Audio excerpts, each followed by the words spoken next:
such, whether we like it or not, irrespective of the field you are working, climate change will affect all of us. And as such, we all must advocate for it, whether directly or indirectly. And former President Obama was saying, we are the first generation to be seeing it, the adverse effects very well, and we are the last generation who can do something about it. When I heard that we might be seeing children that will give birth to, might start seeing trees in norms, I was scared.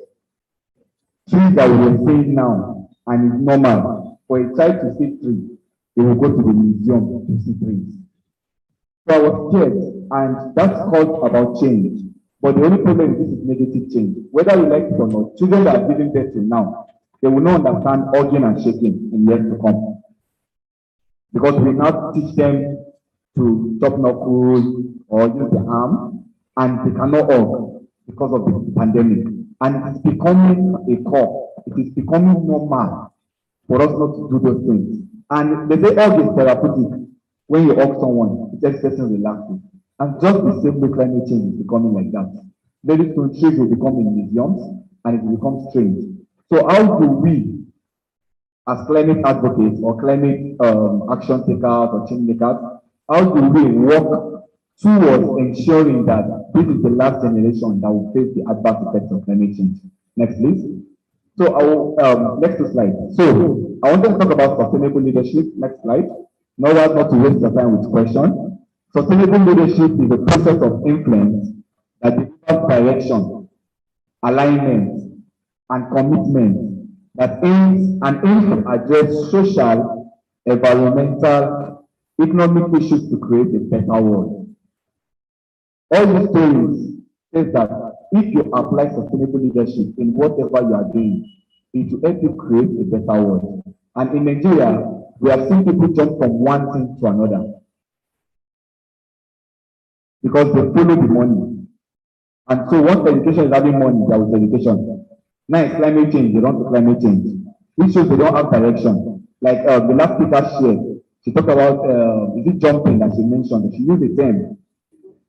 Flip-flopping, thank you. I wanted to remember that. Flip-flopping from one place to another. And that's not sustainable leadership. I've known Samuel virtually, this is the first time we are meeting, virtually for a long while. And all what I've known him for, is climate action. For a long while. The same thing with Mr. Emmanuel, climate action. So it will be safe if I now wake up tomorrow and I see Mr. Sam, and I say, oh, no more climate action. He wants to do technology. And he's not even attaching technology to climate action. That way, he has shown he doesn't have direction. As a leader who wants to create sustainability, who wants to be sustainable, you must ensure you have direction, which was put there. Direction, deliver direction, ensure. Then align everything you are doing together. Align everything you are doing. Yes, you can go to tech, go to agri, but have you been able to bring tech and education back into climate? When you want to go into quality education, you can do climate advocacy for the children. You can talk to them on that. If you want to bring AI into it, I have a friend currently who won about $10,000 grant and is bringing AI to waste management, whereby your bill, they will notify the office that your bill is full. And the grant came from foreign place. So we were able to attach tech and climate action together, which shows alignment and commitment. So commitment and direction are almost the same thing. In Nigeria, commitment is very hard. We all want to play. So we have that playing mentality. And because of that, we don't stay in one place for long. I've been working in the education field for over 4 years. And believe me, this over 4 years, for like 2 years, I worked with my money alone. You sponsor your program, you pay. I'm sure Pop can understand that. You sponsor your program, everything, you are the one paying for it. 2 years. I will adjust yourself. No, let's do this thing. It's not working. Let's find something else to do. So you have to be committed because the vision you are following is not something that will happen tomorrow. It takes years to build. And that's why commitment is there. Then to address social, environmental, and economic issues. I won't stress much on that because if you are here, you are passionate about climate action. And that shows that you have a sense and want to solve environmental issues to create a better world. Can I have the next slide? Yes, so now I'll be moving to how to become a sustainable leader. Steps to become a sustainable leader. Yes. Yes. Steps to become a sustainable leader. So it's easy if I come and become a motivational speaker and give you all those stories of Nigeria, climate change and everything, and just go. You will be energized, yes, but you won't know how to do it still. You won't know how to inculcate this. So I like giving people action steps on how you can become a sustainable leader. Number one, ask a world view. Now, the problem we have in Africa is that we have this one-sided thinking a lot of times. We don't see things broadly. So we must ensure when we are taking climate action, have a world view. Have you ever asked the same climate issue happening in it's the same thing happening in the northern part. We are enjoying rain here, but in the northern part, 2-3 months ago, they were not seeing rain. They were rain mostly July, August. So we must have a world view that is characterized by systemic thinking. Don't think just one way. Ask complement, look at different things. How does these things connect to each other? And this way, it will help you lead more or lead better and build your organization to greater length. Because you are not just saying it, and that's why some people, organizations can only be pitched in Nigeria. Because once you are saying it on the global stage, they know the only problem you are explaining is either the one only in your village. You are not seeing the world view to that problem. You are not seeing how different things can come. So the world is now in tech and you are solving problems, but you are sharing that you can only use paper. And like our former speaker was saying, the last 2 speakers are left, he shared that instead of using paper now, send the emails rather. Save time, cut down on all this. So you must have a world view and long-term thinking. So we always think short-term. Short-term. While we're talking about this topic, I saw one manager, a global CEO, who told the investors in his company and forced them that, you know what, we will no more send you reports quarterly. We now want to send you reports half yearly and yearly. And they voted against it. But he told them, the moment we start sending you quarterly, we are thinking short-term. The organization will be able to plan long-term. And that's why you must look at your organization. What's the long-term thinking? How will your impact, how will your climate advocacy be on the long term? Not just to Nigeria, Africa, and the world at large. How will this work? Next slide, please. Secondly, network. Please. A lot of time, the Nigerian mindset is you want to be known. Go alone. You want to be known. Organization is the one organizing this, but throughout this whole event, I've been communicating with the man. So how do you leverage network? How do you build network and collaborate? You need to leave this mindset of Nigerian being, I want to blow. So how can I work better in things? Because the world has moved past one person. It's now collective. That's why they tell you when you are creating your change, they will ask you, how are you involving your community? Because whether you like it or not, you will leave that community where you are making that change. Now, will they sustain it? So you must need to build meaningful network. Yes, a lot of people like me and you, they might not like the government. But how are you engaging the government? And I was happy when I came here, I saw representatives from the government in Ogun State, locally, not just even federal. And this shows that, like the first speaker or the second speaker shared, that is going to train people on how to plant trees. And if he was not invited, he might just come and do all the story, but there is no action after the training. So how are you leveraging network? In your field, climate advocacy, tree planting, how many people do you know that is making that same change that you can collaborate with? Who are the government officials that are key to this? The SAs, the PA, SSA, on your topic, on tree planting or environment or climate, or there's climate change in also Africa. So this aspect, how are you using the network and how can you work in it? Next slide. Thirdly, have good knowledge. So a lot of time in Nigeria, we are shallow researchers. We just research the surface. Yes. That's how exactly. Yes, we are shallow researchers, and I've been caught on that edge years ago. So when we want to teach or want to do something, we just go and go to Google, read the first 1, 2, 3. We say we have done everything. We have finished everything. My bosses will ask me, when I tell them, sir, I did not see what you said. Did you look at the first page? On the third page, it is important you should go on the first page. So go and look at the first page. And you need good knowledge of climate action. You need good knowledge. I am not somewhat active in the climate space than the data I do by partnering and collaborating. I follow the Thunberg law, and most of the climate advocacy from our movement, a very little girl is making change globally. And that alone, like, no, you don't need to be in this state to make change. If not for the things we now started giving our climate activists, when she started, she was not ready to pay all things. But we went to research and she said, no, the country is killing the children. They are killing the youth. That they will leave. She was telling them, calculating years for them, you will leave. When you leave, you will be the one struggling. It's so she has done her research on everything. So how many knowledge, how is your knowledge in your field of engagement? Is it environmental? Is it tree planting? What do you know? How deep have you gone in that knowledge? Thirdly, exercise influence without authority. So I put this because we will work with a team. Whether you are working in your community alone, you will work with people. Most times when we work with people, we want to exert authority over them. We want to show that we know much. We are the change makers. We are the ones that have been trained. We have gone to different countries and been trained. But no, rather show influence, not authority. Don't become the general. Don't become the soldier man. Become someone who you can sit with your volunteers and discuss and ask them for input into your project. Because no one owns the island of knowledge.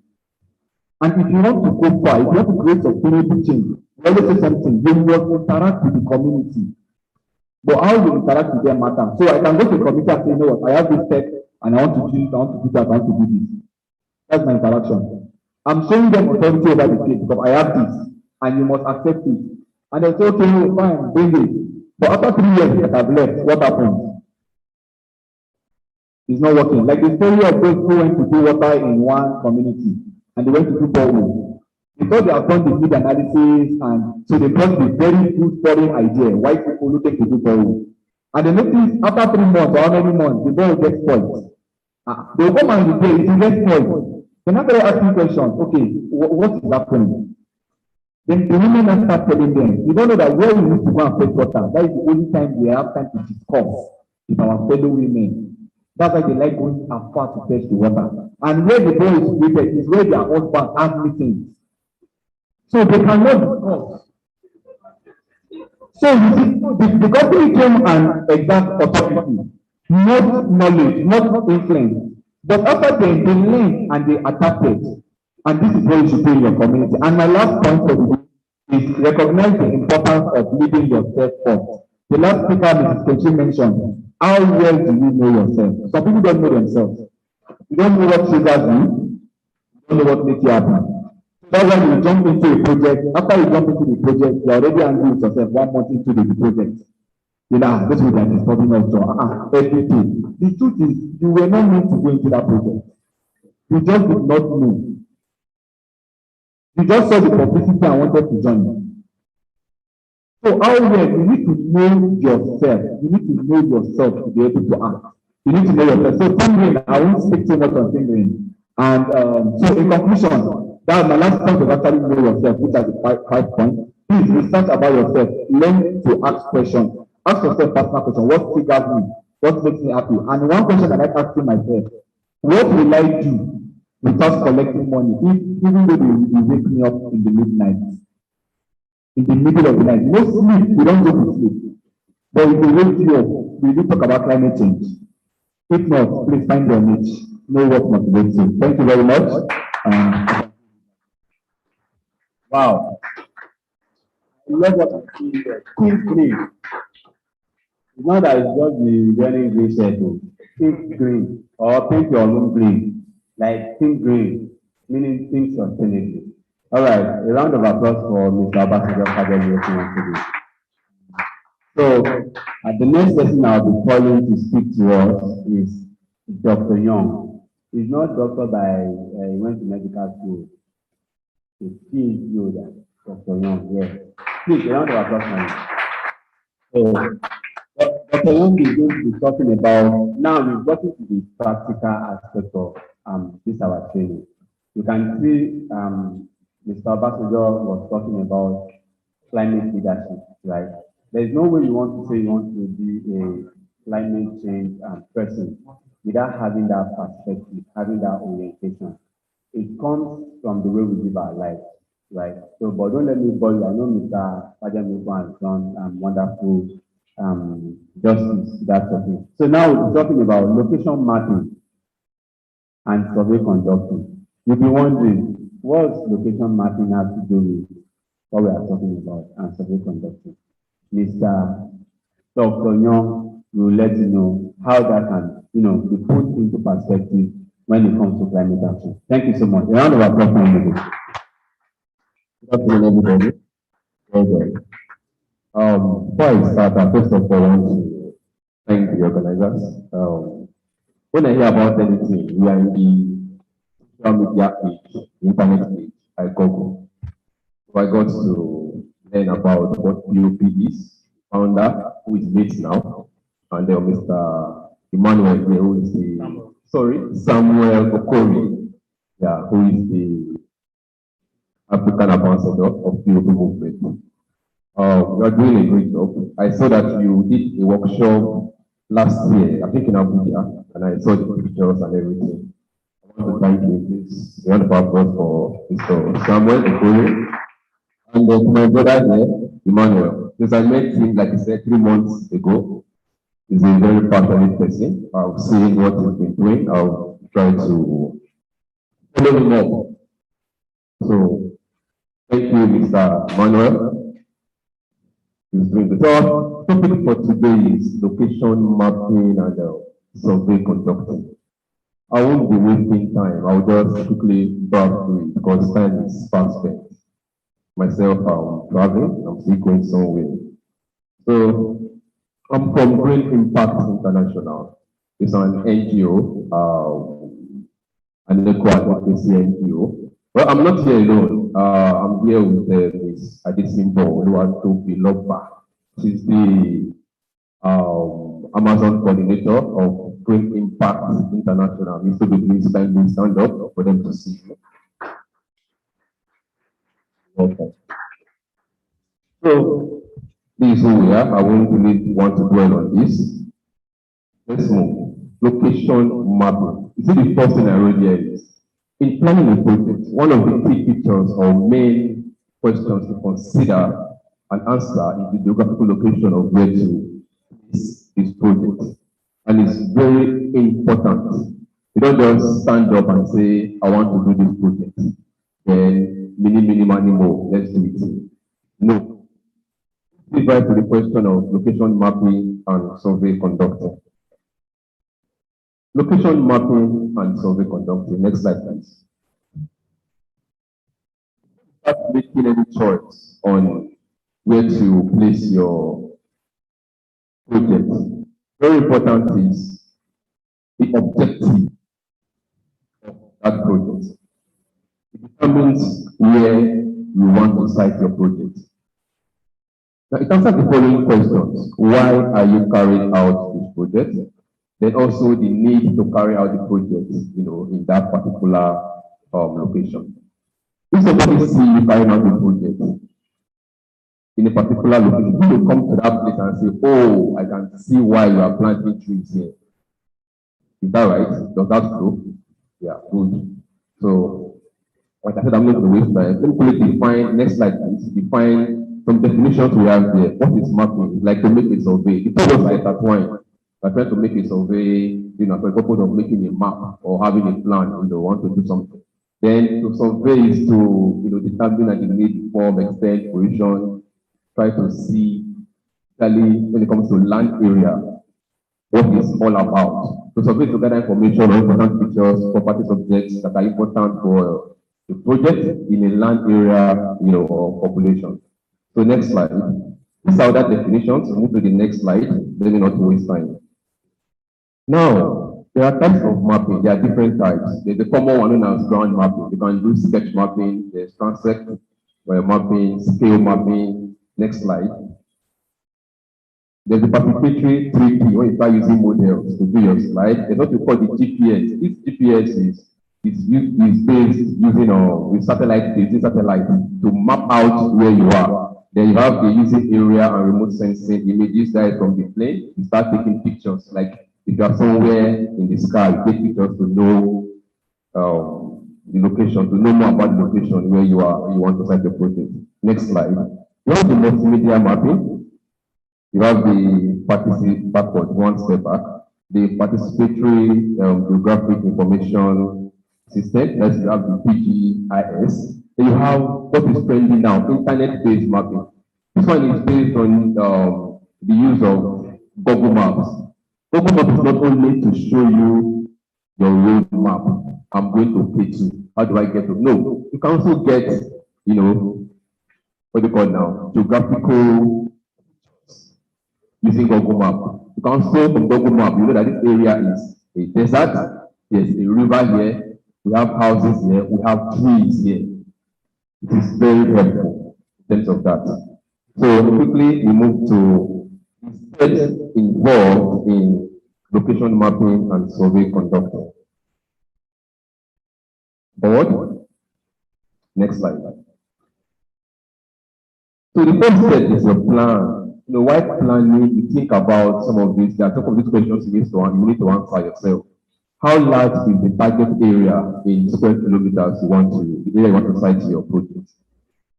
What is the dimension of what the project you want to do? Thank God for the man who talked about tree planting, and tree planting entails a lot. So then the other question is, how many people live in that particular area? We're looking at human population.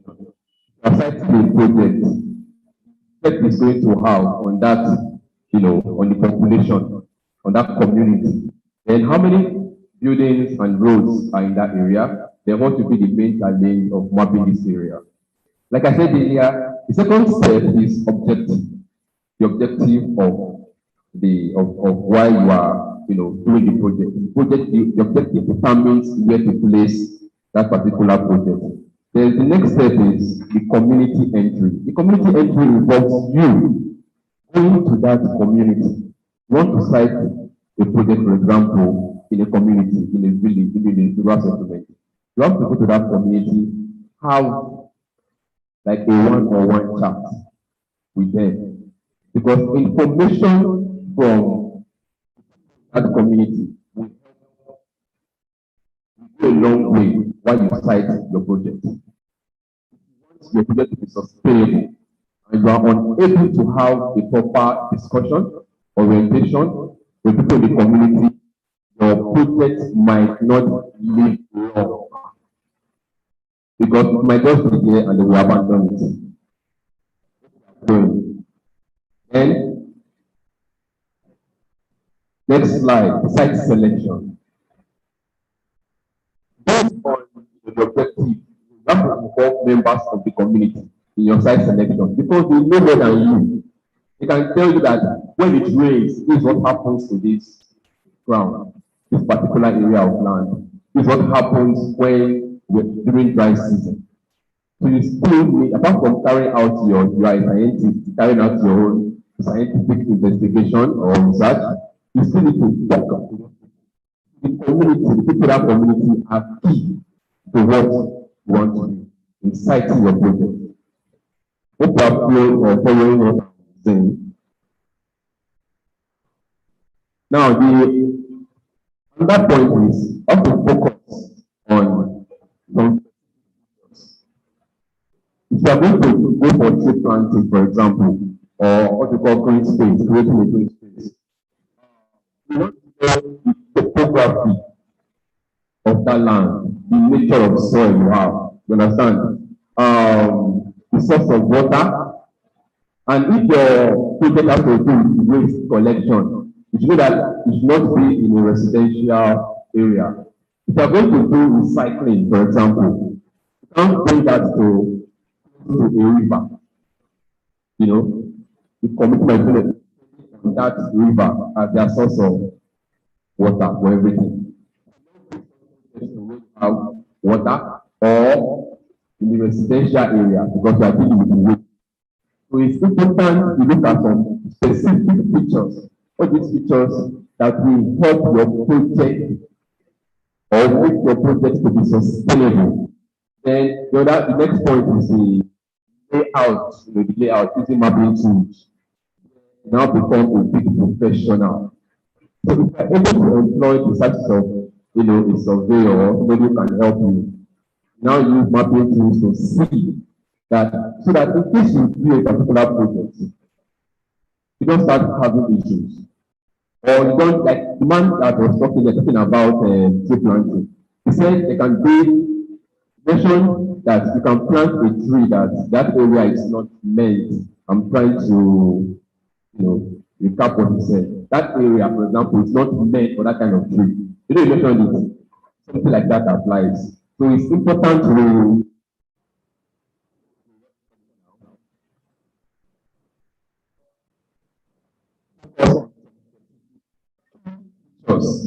that will make our project sustainable.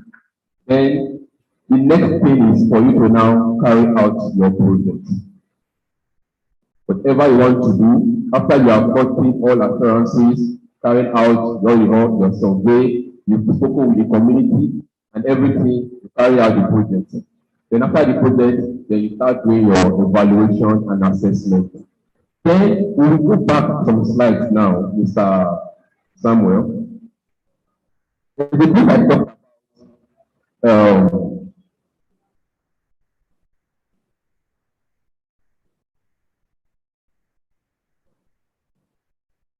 not types of matter.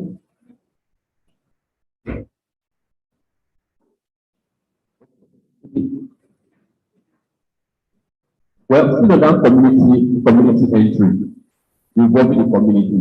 Inciting a project, collaboration.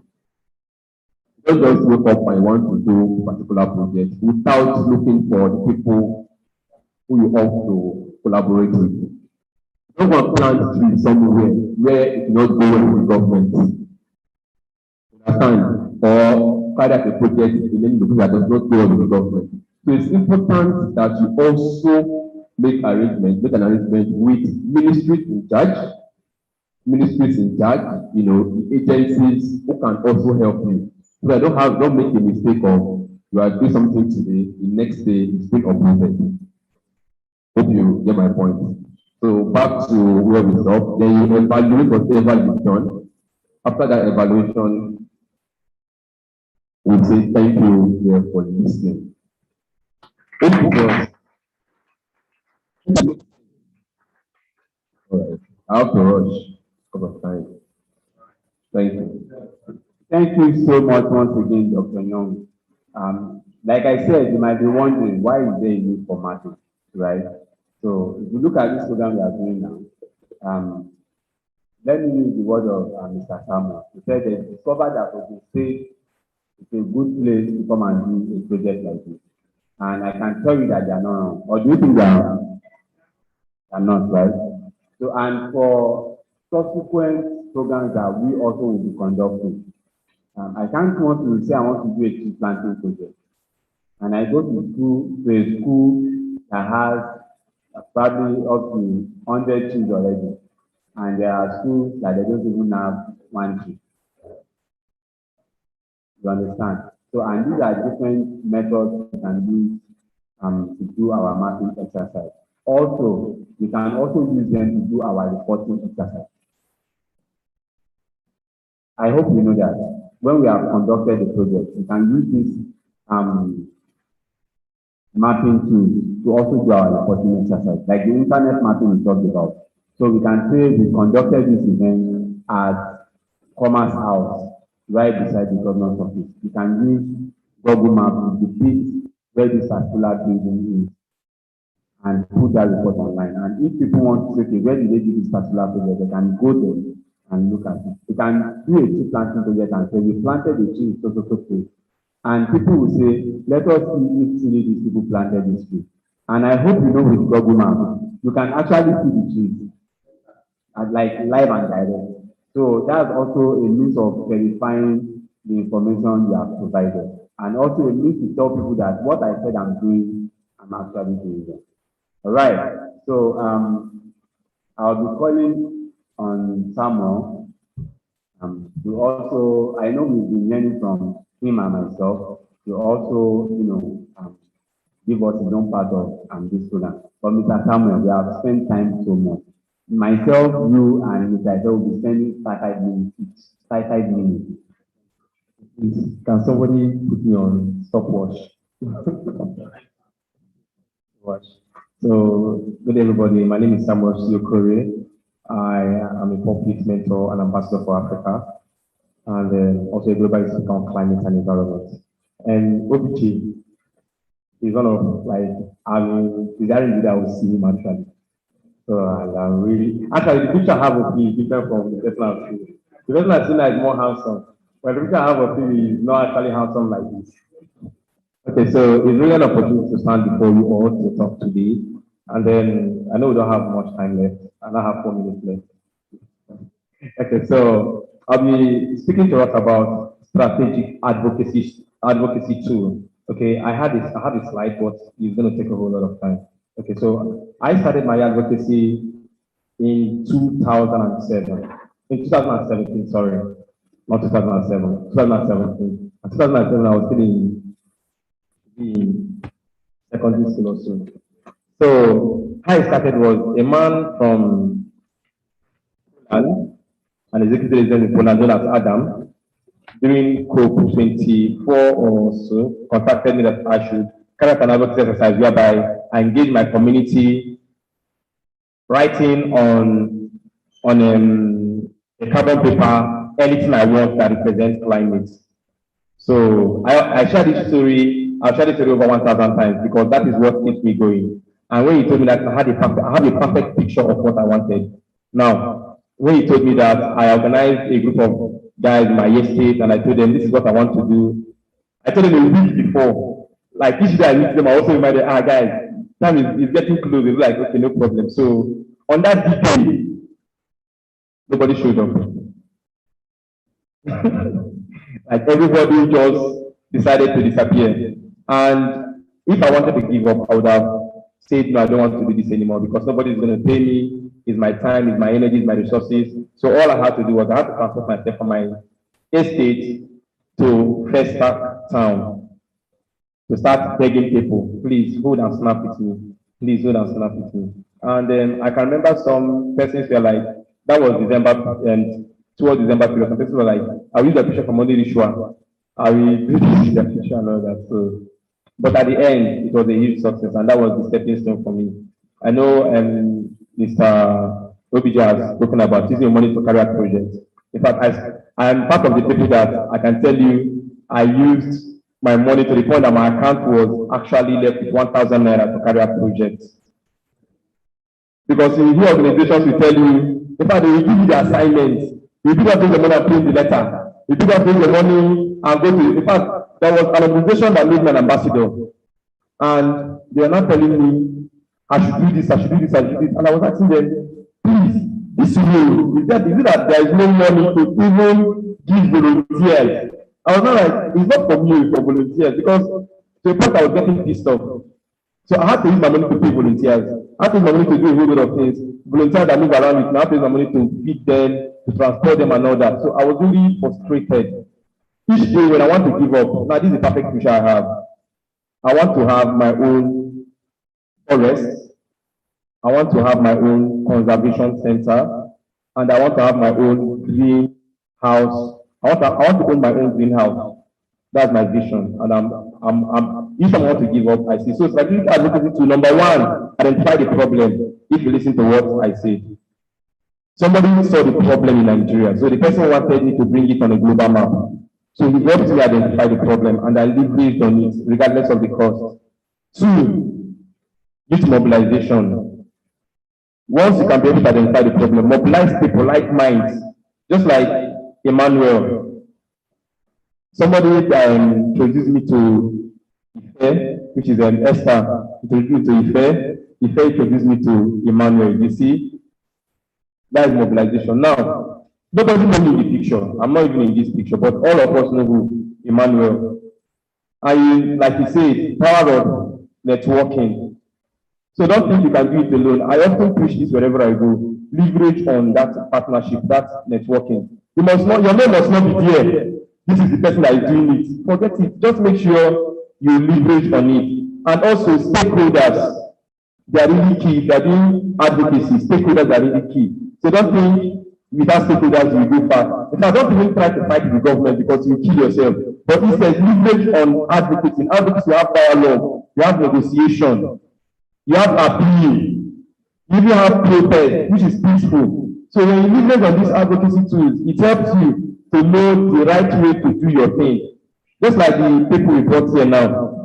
They have promised us that they're going to give everybody that is interested 20 cashew seedlings. Do you know what that means?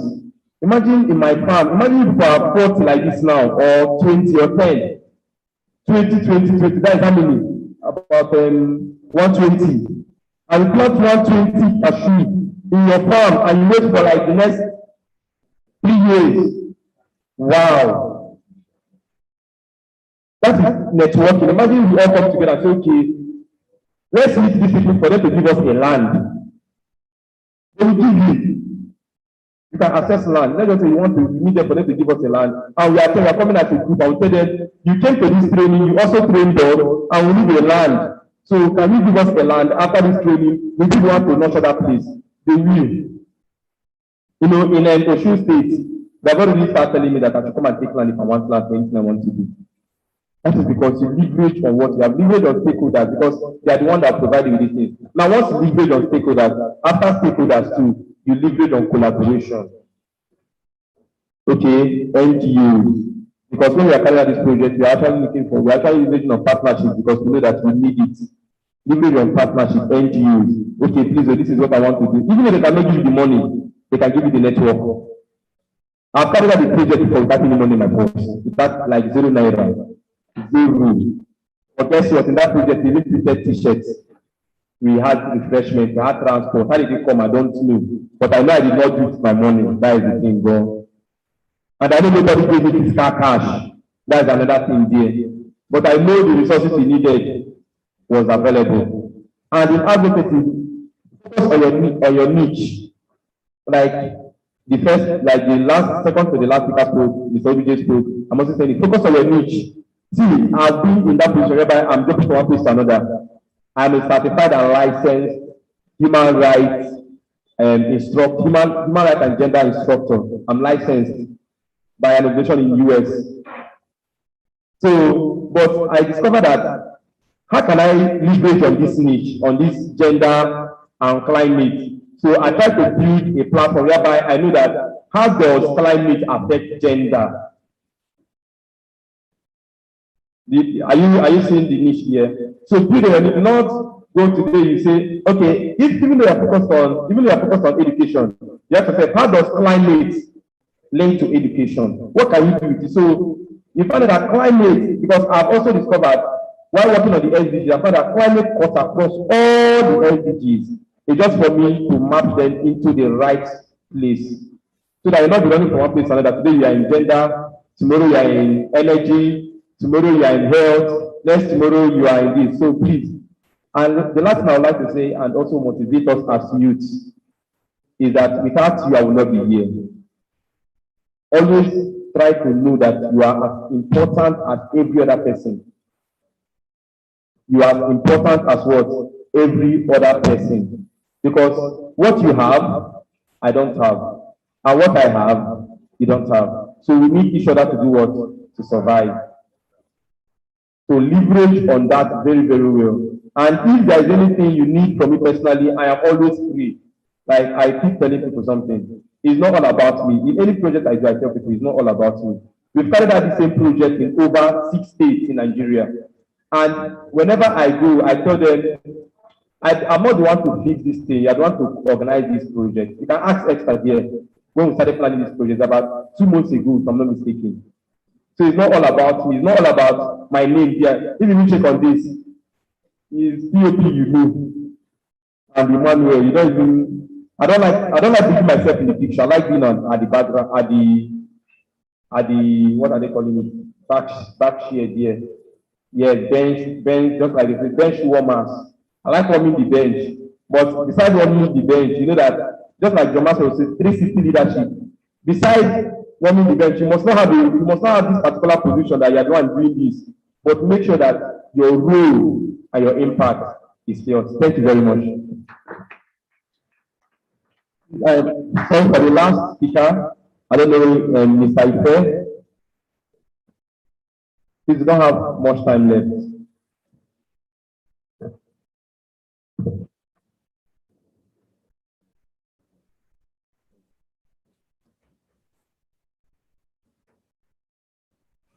Yeah, good afternoon, everyone. It's very nice to see our beautiful faces this morning. Sorry. Okay.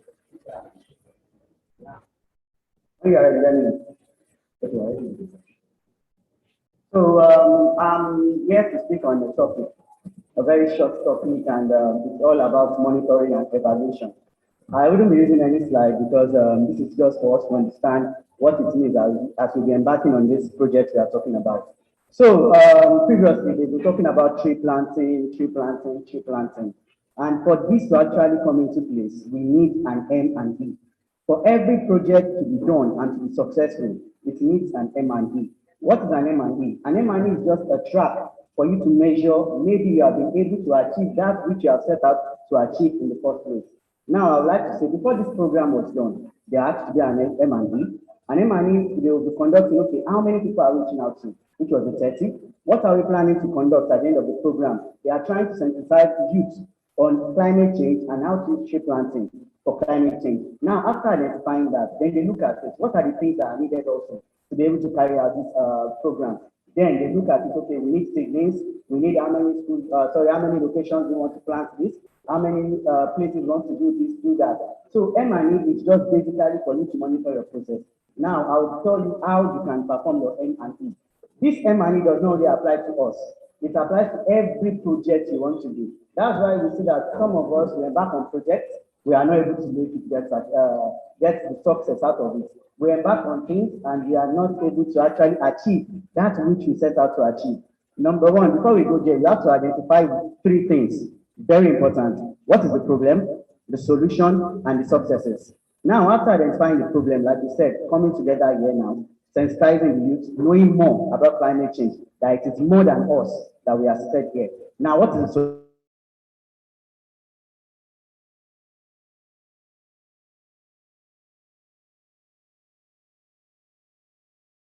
And everything that needed to be done about climate change. Now, what is the successes? The success is the impact that is being given to everybody here. Impact that is being measurable. Like now, it will be something of joy to actually see us, ambassadors, actually going out there and making sure that we are making these things that we have learned come into existence. These are the impacts we are hoping to see.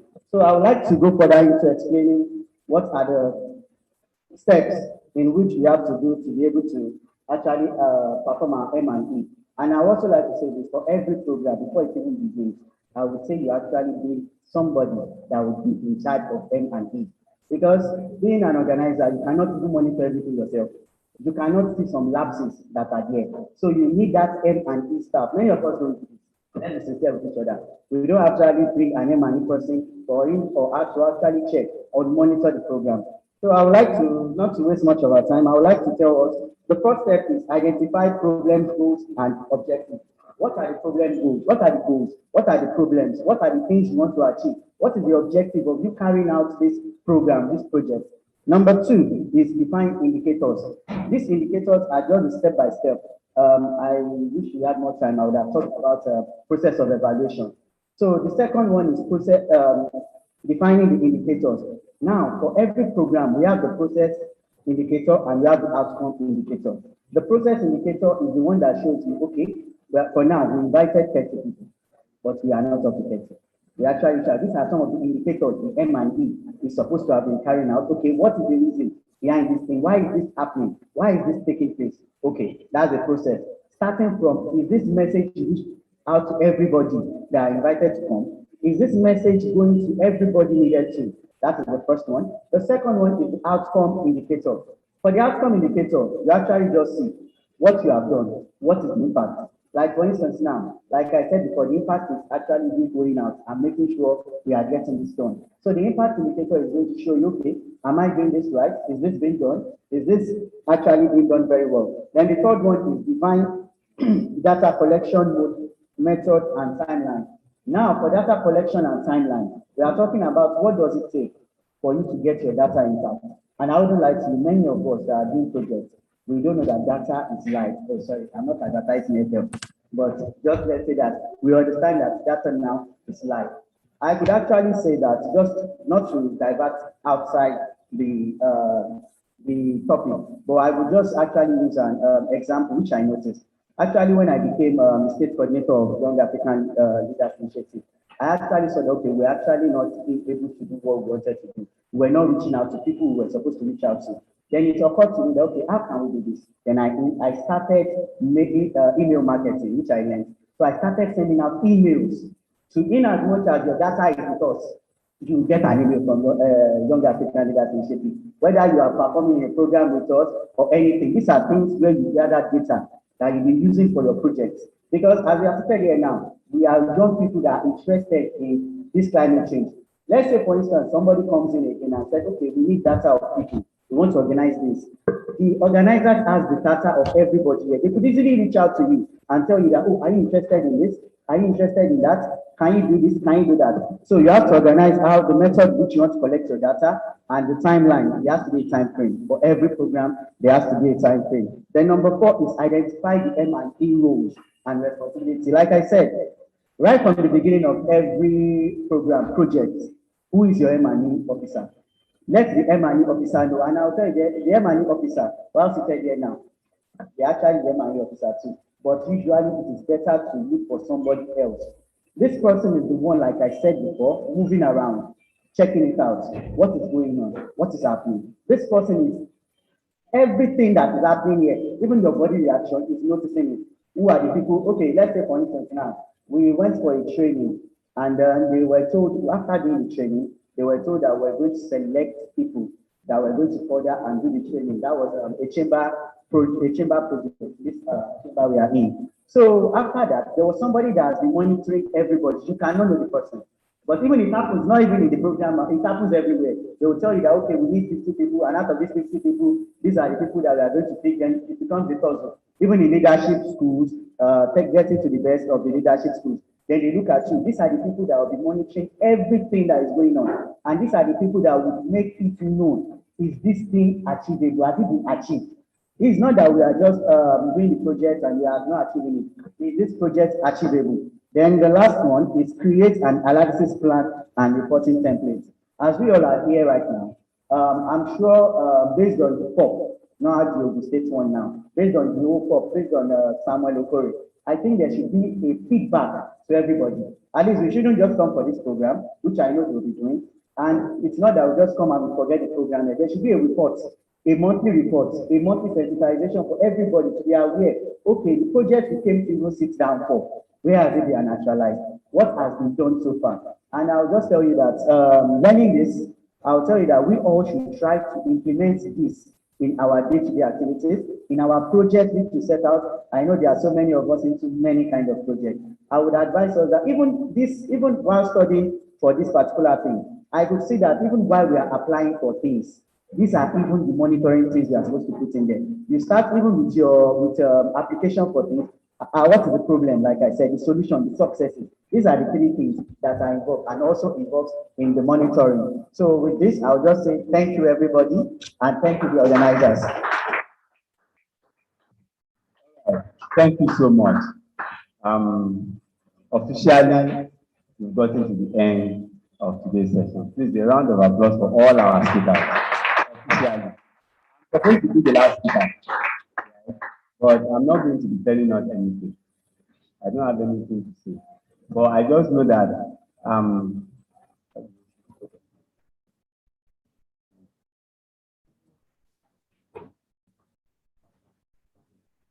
all right. So officially, what I'm supposed to talk about is youth mobilization.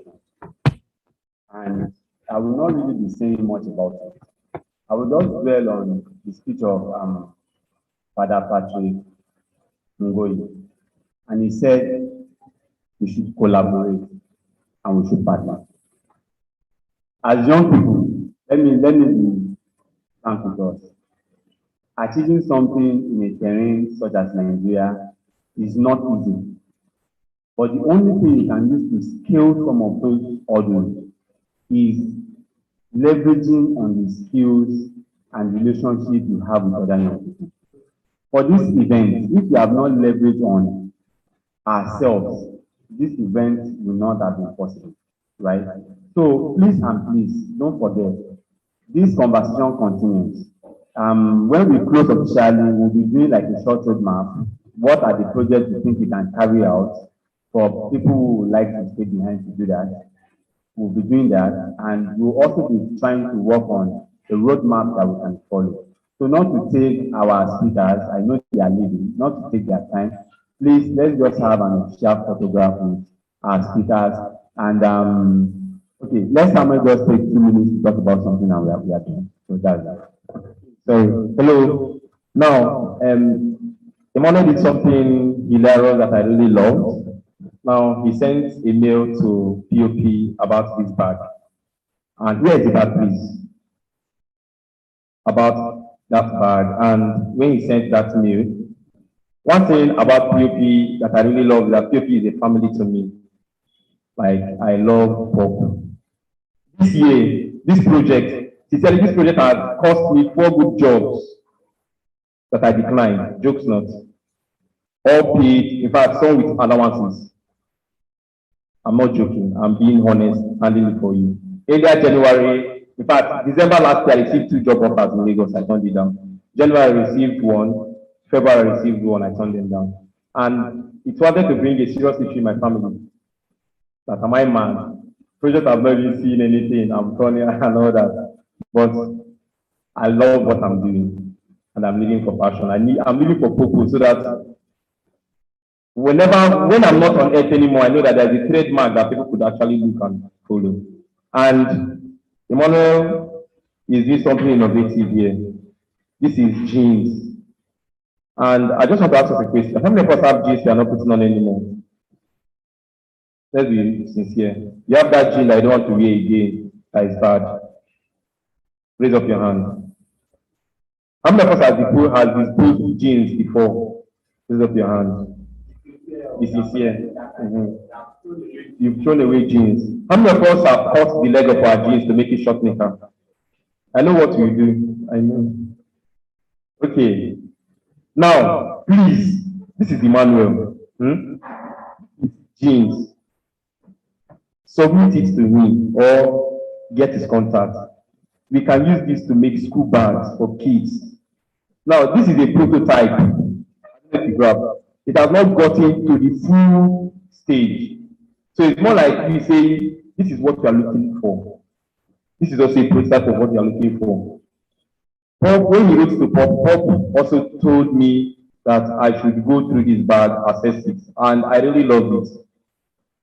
Yes, I really love it, and I know too that Pop is an organization that focuses more in climate action and sustainability. And this is very sustainable because it reduces the way which we discard our jeans, which we treat our clothes. You know, most of these things contribute to climate change. I don't know if you know, but it does. Like I say something yesterday that, do you know that insecurity we have in this country is also tied to climate change? Most of you will not believe me until I analyze it.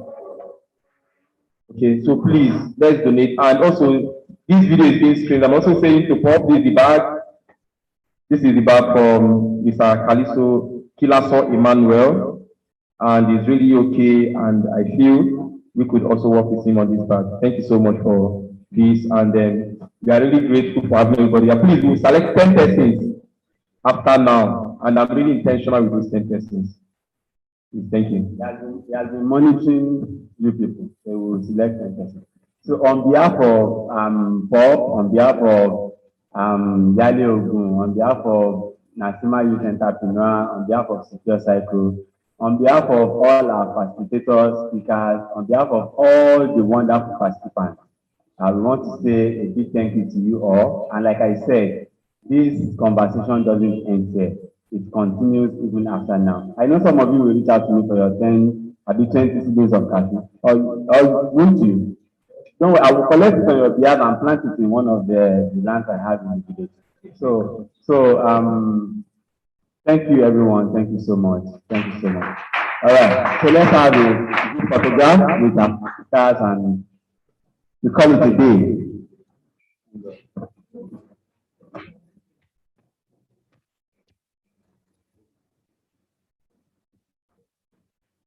Okay, please, we are done. You can stop the slide stream. All right, you can stop the slide now. Thank you so much.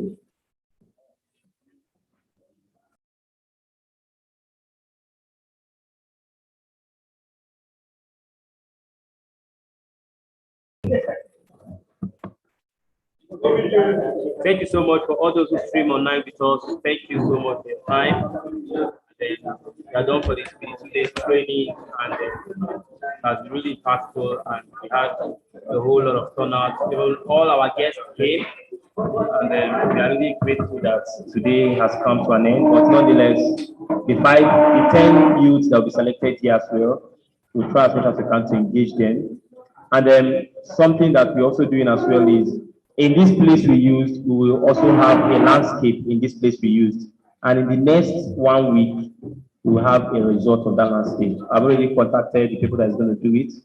And we want to promote sustainability in this place and also to make sure that what we come here to do is highly sustained and is even replicated anywhere around the world.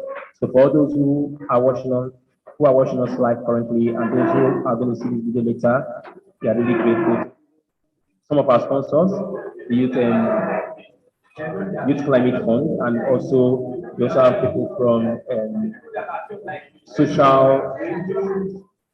Social Change Nest. Yes, thank you so much for the support and for even Action GS that also supported us as well. We are really grateful, and to all our partners, to all our facilitators.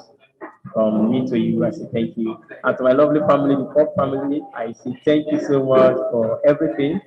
And this is just the beginning of another good step in this stage. Thank you. And we can call it now. Thank you so much. And you have a nice rest. Thank you.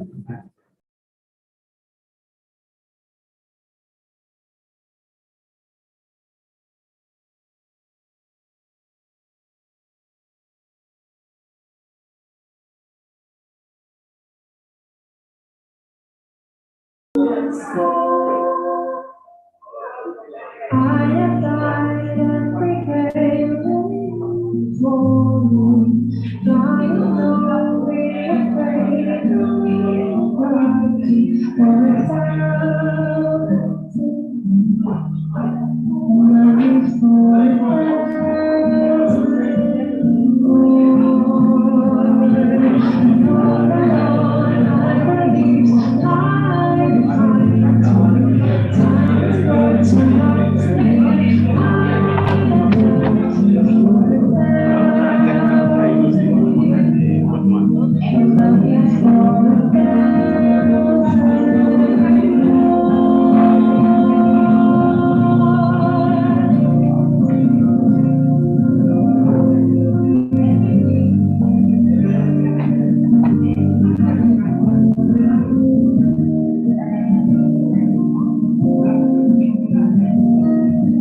Hello. Hello. Yes. So please, we'll soon start with, let's all please let's all let us make it of this particular role so that people that are joining online could see every participant. And for all participants that just coming, that doesn't have a question, please, have you got a question? Please let's give all participants that they have a question. And if you have a question, please try out done. For all participants, please try out the question if you have.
Times that you not here, all the clubs in Hello. it broke my heart, but you can cry. All right. Good morning, ladies and gentlemen.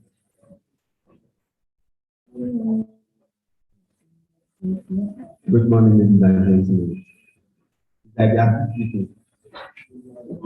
All right. So thank you for coming out for today's program. Half of our speakers already on ground, and some are already on their way, and they will join us very soon. So let's just do a small recap of what we were able to learn yesterday, right? I like recap a lot. That business of like in fact, after I grew up exercise a day before, and then they tell you to reflect. All right, so I just want some few volunteers who just tell us what you've been able to learn yesterday. And for some people who are just coming in for the first time today, we'll just do a quick introduction of what we are doing first. All right, so this wonderful organization called POP, not Plaza of Paris, but Protect Our Planet, right? So they find it very interesting that for us to be good climate action ambassadors, there's a need for us to be educated in how to do things in the proper way, right? And that's why the village is led 30 young and vibrant youth amazing climate action ambassadors in Ogun State. I know they have a lot of projects across Nigeria, but this is the one for the state. So, and the project started yesterday, and we had a series of wonderful sessions, which I would love our participants to tell us what the highlights of what they're able to learn from yesterday's session. Before we start today's workshop fully. So, once again, let me introduce myself. My name is Emmanuel Paladino. I like to call me Nico. So, when you are doing please let us know your name and tell us what you've been able to learn in the program started yesterday. All right. So, I have three hands, but I'll be a little bit partial, right? Because as an SDG ambassador, I know there's a particular goal that we are all talking about. Without that goal, no other goal can be achieved. And that goal is to fight. Who can tell me what that goal is very well? Gender equality. And they say men first before women are good. I'm just asking you. So men first after women. So that's why I'm saying I'm going to be a little bit partial. Now, the men who raise up their hands, you can hear now by yourself. Men first after women. So I'll be calling the first women who raise up their hands to tell us what are good.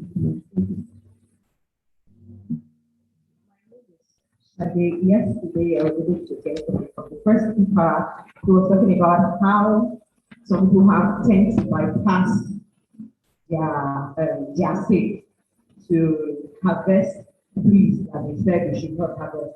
And also the doctor from Kina, she talked about planting, that when you're planting trees, you should be specific about the species of the tree. Like you don't just plant any tree, and if you're selling it to people that you should plant trees, don't just tell them that to be good for them to be, give them the benefit, sell the benefits to them. And also the fact that, okay, we talked about SDG, we talked about the power of women, things like that way.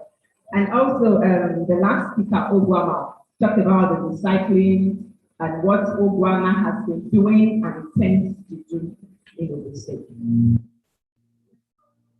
Thank you so much. Thank you so much for that. All right, so let's now move to men after we.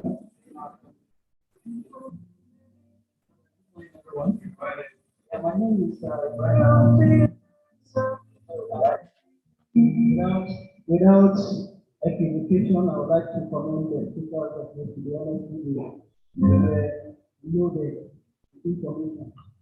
And what I would like to say to us and to any who is listening to this, in this moment, there is apology that says that knowledge is power.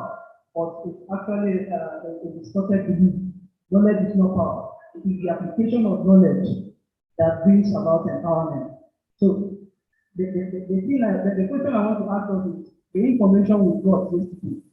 What are we going to do about it? So it was actually a loaded session, most especially from the bishop. And yesterday I learned so many things, especially with regards to recycling of waste.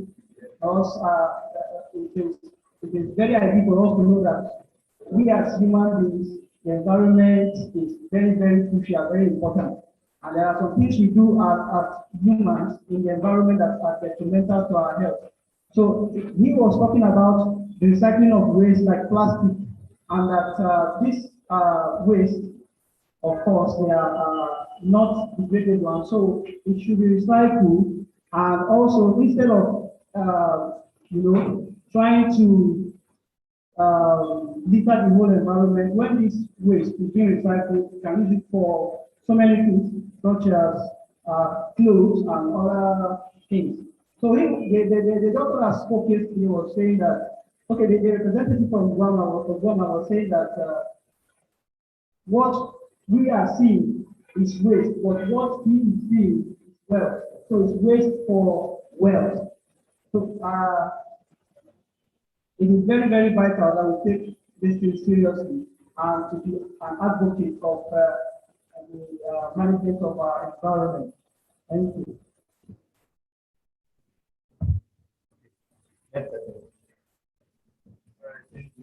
My name is Adi.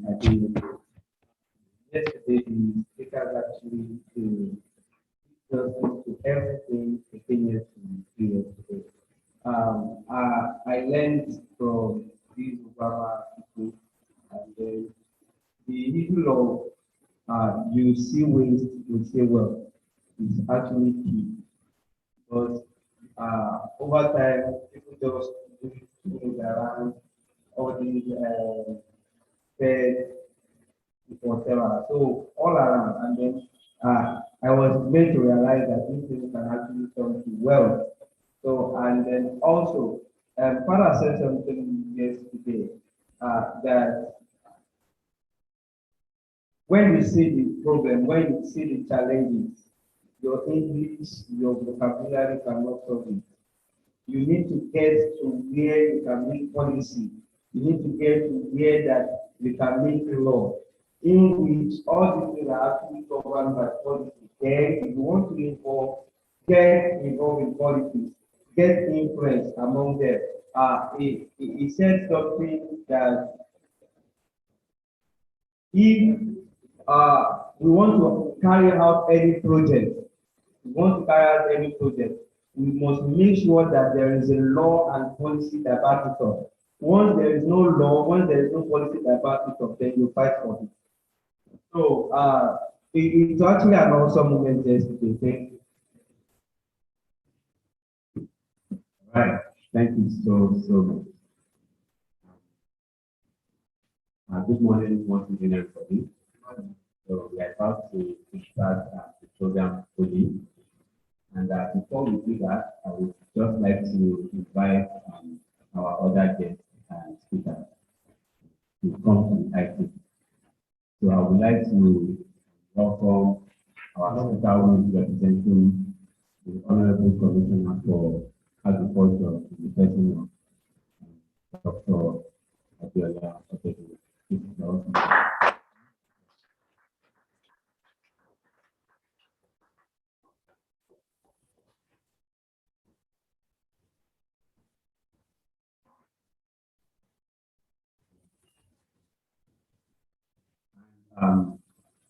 We have our SA Governor on Environment is coming on the way. We are actually sent people to come down to represent him here and to keep watching before he arrives how the proceeding is going.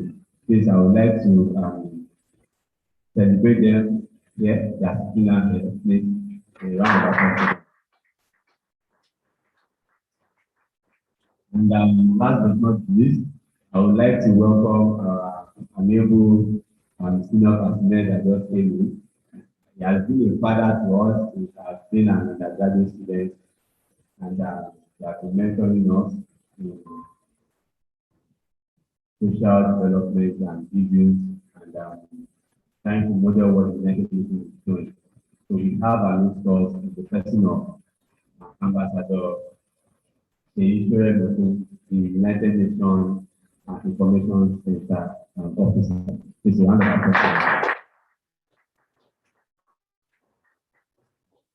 All right. So before you walk in, sir, we've just been trying to do a little recap about what we learned yesterday, and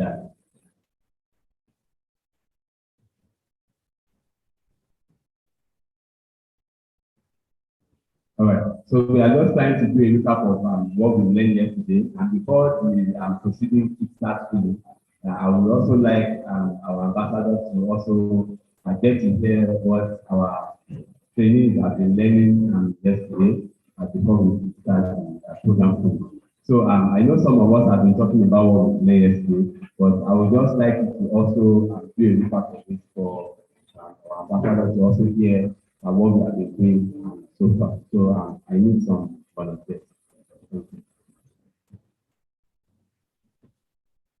All right, thank you very much. My name is Ade Adeyemi. Yesterday is actually an awesome moment, and then the Obama representative were here yesterday, and then we're told that we see ways, and then they actually see wealth. So which implies there is a way we can turn our ways to wealth. And then also we talk about afforestation yesterday. So that is a kind of project of one house, one tree, and then how we can have trees in our environment so as to actually prevent erosion, fire break, and some other things. And then also, Father said something that is key yesterday. He said something about if you want to carry out any project, you must make sure that the project is having a policy and is also having a law that is backing it up. So, and then if there is no law and policy, we must fight for it. And then how can we fight for it?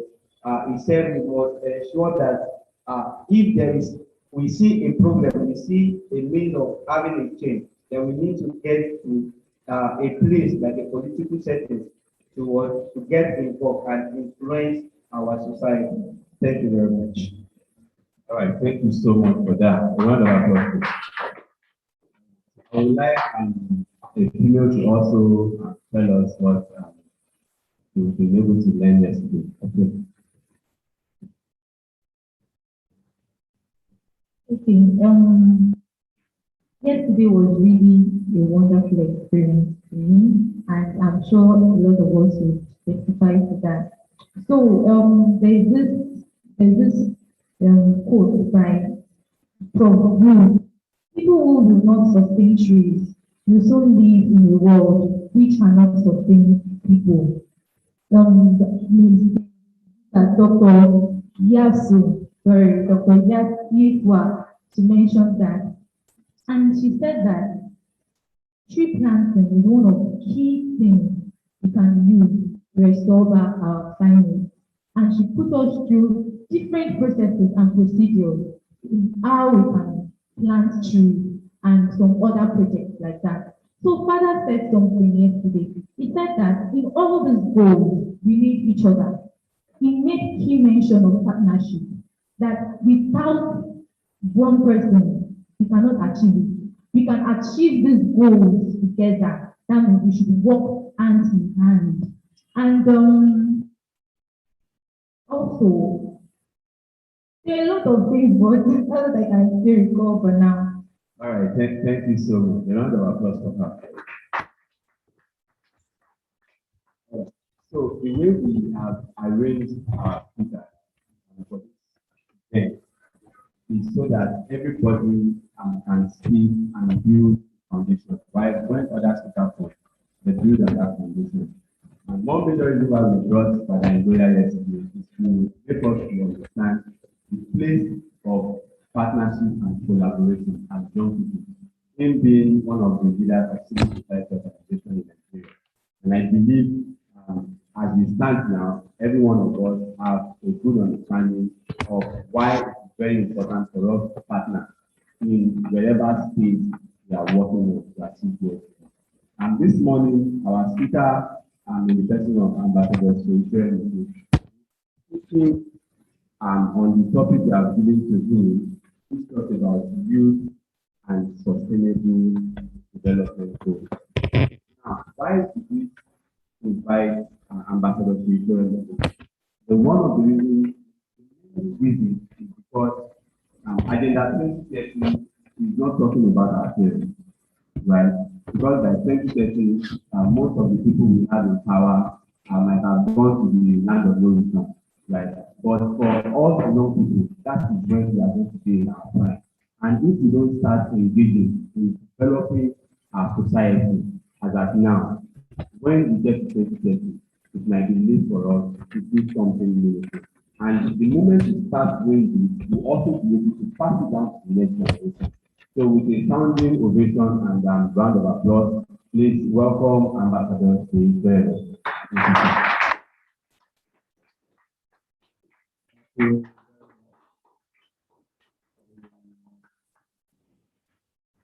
team lead, coordinator of protecting planet initiative. Please, Chico. Thank you very much. First of all, let me say something. I'm not an ambassador. I know you are trying to be so nice. Simply to ensure everything, and you also want to be nice and say doctor.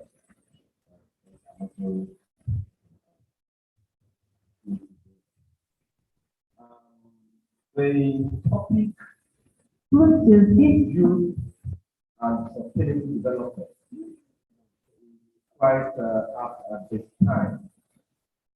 And we are so glad at the United Nations that some youth have come together to protect the planet. Before I do further information, I work with the United Nations Information Center, unique in Nigeria. We are based in Lagos, and that Lagos office is the only office of the United Nations Information Center in Nigeria. And what do we do at the UN Information Center? We are the information or communication arm of the entire UN system. The UN Information Center unique is a field office of the Department of Global Communication at the UN headquarters in New York, the Secretariat in New York. So we are, if you like, as Federal Ministry of Information is to the Federal Government of Nigeria, so is the Department of Global Communication, and by implication, the United Nations Information Center is to the United Nations. In Nigeria, we simplify the UN messages to the understanding of Nigeria, irrespective of where they are located. How do we do this? We translate key documents and policy papers of the United Nations into the different languages. For instance, the Sustainable Development Goals, all the 17 goals, and as well as the 169 targets have been translated into Yoruba, Hausa, and Igbo.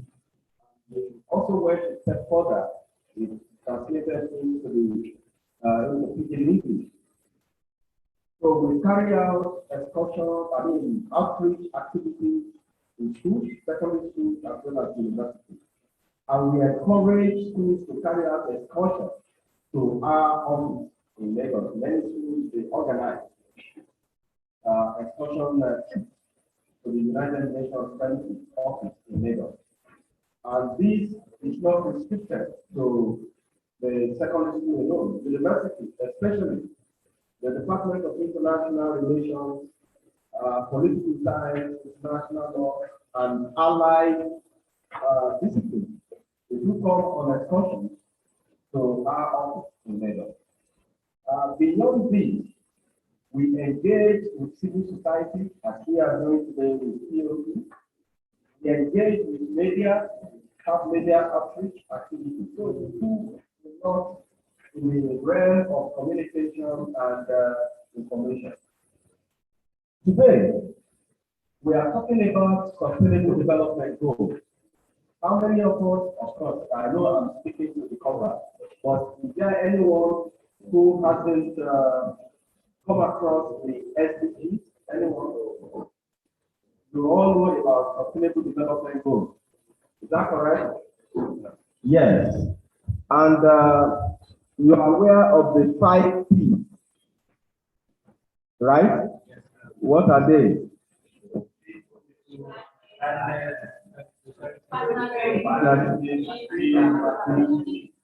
Prosperity. Of course, you won't forget planet, because that is your area of focus. So, I'm so glad that you are focusing on the planet, how to protect the planet.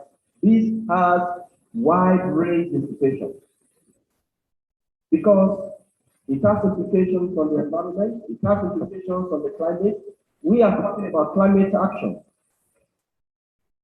You are taking a giant step in protecting the planet, in responding to climate change and then climate action.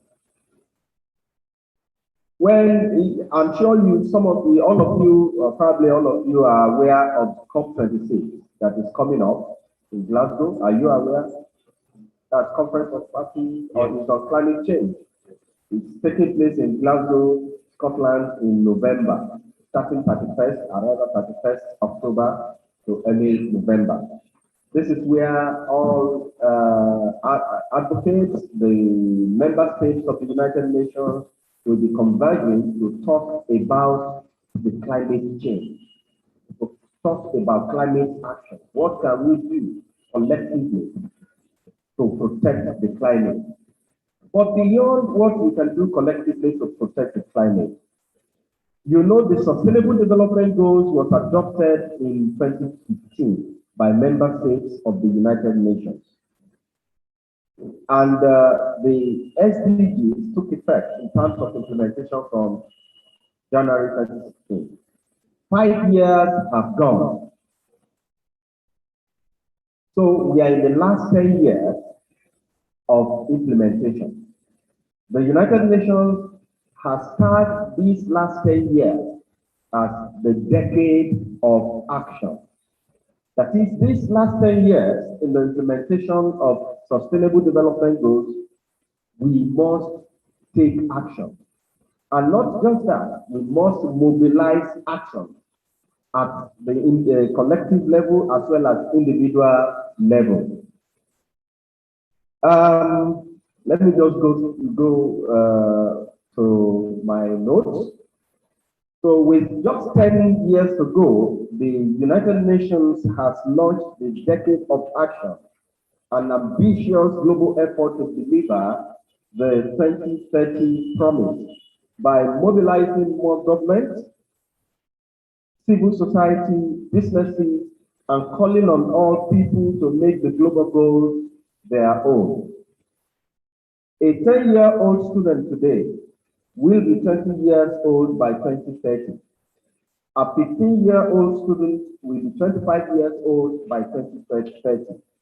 The implication of this reality is that the future of our children is shaped by our commitment or otherwise to the SDGs today.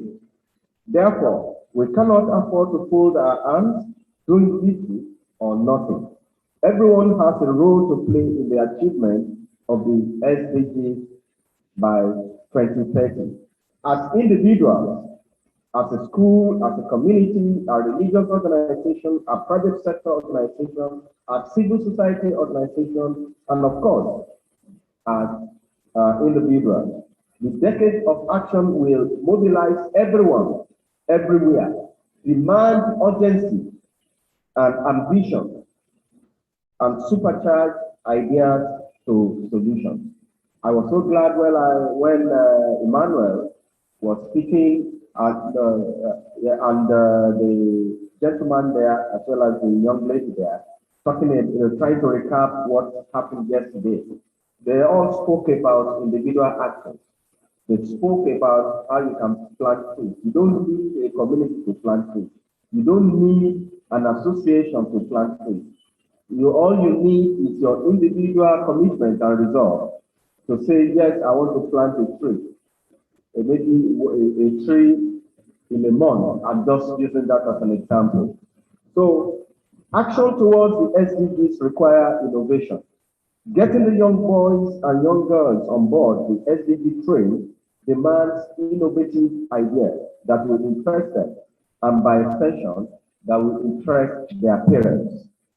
In Nigeria, the last 5 years have been quite interesting and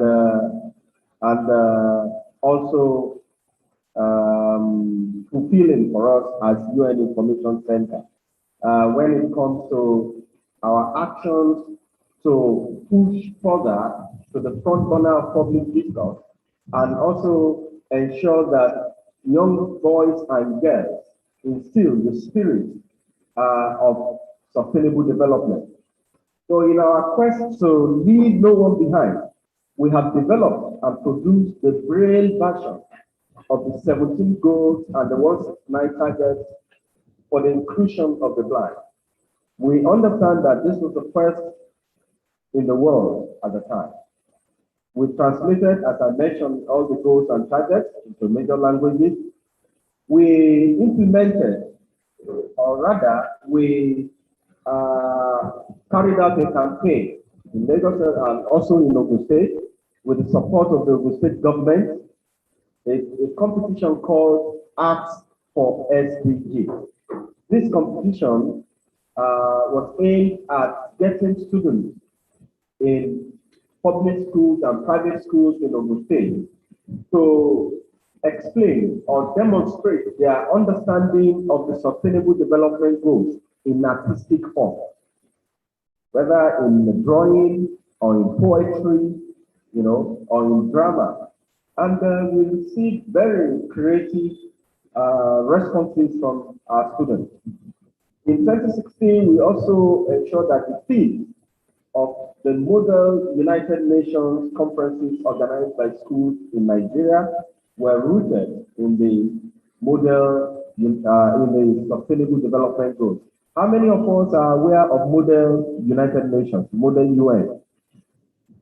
Oh, you are aware of Model UN?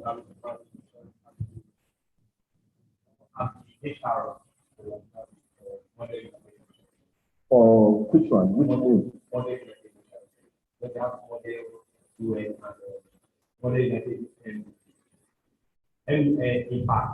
Okay.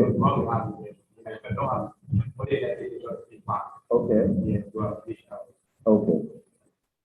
Well, for the benefit of some of us who are not aware of what Model United Nations is, Model UN is a simulation of how the United Nations works. What do I mean by simulation? United Nations is a member state organization. When I say member states, I mean countries, sovereign countries of the world. Because the United Nations is made up of sovereign nations of the world. So, and we have what we call the General Assembly of the United Nations. At the General Assembly, we will have representatives of all the sovereign countries. And each of them has a vote, irrespective of their size or influence. So at the General Assembly, the way the General Assembly, for instance, works, how they debate, how they come up with resolutions that is unanimously, as you want to say, but resolutions reached by consensus. How do they reach consensus? 193 countries agreeing on one resolution. It could be tough because all these countries have their different foreign policies.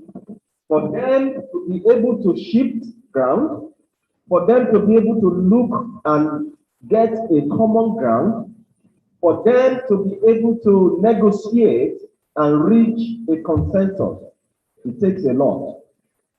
So these are the things the students, the youth, simulate. So we train them on how to carry out, how to organize this simulation. And we've been concentrating on university. We have Model United Nations team at Covenant University. We have at Backup University. We have at Obafemi Awolowo University in Ileife. We have at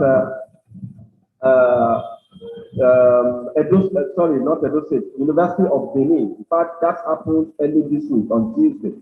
We have at University of Abuja. So we are working with different universities and we are open to work with any university that is interested in having a model United Nations. There are conferences going on around the country. So you find students, even from outside the country, attending the model UN in these universities that I've mentioned. You can please Google model United Nations conferences in Nigeria after this meeting. If some of you, how many of you are still in university? All of you have graduated? Everyone, oh, you're still in the university. Which university? Sorry? An affiliate of which university? Not.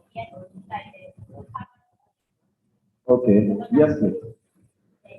Sorry. Oh, Unilag. We have a Unilag called Elmo, Lagos Model UN, but it's domiciled in the Faculty of Law. We partner with them. Which course are you studying?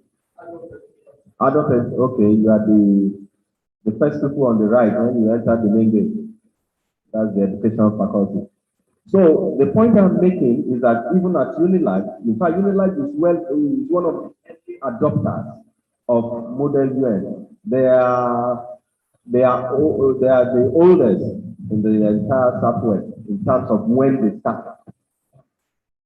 But because it's domiciled in the Faculty of Law, but it's a multidisciplinary initiative. It's not for a particular discipline. So the point we are making is that this is a focused initiative, and we have ensured as UN Information Center that the theme of model UN conferences in the past 5 years, when the Sustainable Development Goals started running, have been on SDGs. All the themes have been related to SDGs. So if you are interested, you can see many people who have even graduated are still attending model UN conferences, but it is fine. But at this time, what can you contribute as an individual? You know, I'm coming back to what you can do as an individual. I know they've been training you, on individual action, especially as related to planting of trees. But we'll be looking beyond that today, but basically harping on individual action. The UN has launched the Be the Change initiative. What did I say? Be Change initiative. You can Google that also. You can take note of that and Google UN Be the Change initiative. This initiative provides an opportunity for all of us to better walk the talk when it comes to sustainable development goals. This initiative guides and encourages us to be more sustainable at work and at home by changing our consumption patterns, using active transport, such as cycling and buying local goods. Did you get that? It's for us to change, some of you are laughing, for us to change our consumption pattern. An example is like using cycling. That's just an example. You can as well walk where you could. Not every time you have to drive your car to where you're going. Or also your consumption patterns like buying local food. Some of us have developed appetite for foreign goods. What we are saying is that buy local goods. And when we are talking of local goods, not necessarily local as in Nigeria. Look for goods in your locality, in your community. Everyone is welcome to participate. Every little step helps. Inform your family, your friends, and your community about simple actions they can take in their daily lives. Individual actions are important. Personal adoption of the SDGs moves us closer to achieving them. You know, I want you to take note of that. Personal action will move us closer to achieving the SDG. What that means is that do not think that until government, rises to do something, that is when the SDG can work. No. Don't leave it to government. Don't leave it to organizations. There are things you can do as an individual to achieve the SDG. So if every individual does something, the collective action of those individuals will be very significant. Imagine statistics have it that we have over 200 million people in Nigeria. Imagine if 50% of everyone in Nigeria are carrying out individual actions. It will be very, very significant. Let's even say, let me come back to your action, planting a tree. If every individual, 50% of our population, plant a tree, let's say, even say every year, that's 100 million trees. In the next 10 years, if it's every year, in the next 10 years, you know how many trees that will have been planted? 100 million trees times 10. So, that's a lot. So that is what we are talking about, that individual actions mean a lot. So we don't leave it to government. We don't leave it to organizations. We have to take that bold step as individuals. An easy way to start seeing the change is to look at the UN publication, one UN publication titled Lazy Person's Guide to Saving the World. Hello? Lazy Person's Guide to Saving the World. We are all lazy. We are all lazy persons. So I'm going to provide a tip into that resource. This Lazy Person's Guide to Saving the World has looked at what we can do while we are seated in the comfort of our home. When we are on the couch, what can you do? When we are outside, what can you do? When we are in our offices, what can you do? Those are the three levels we have. So let's peep into this resource. But before we keep into the Lazy Person's Guide to Saving the World, there is another one which is related and is titled 170 Actions.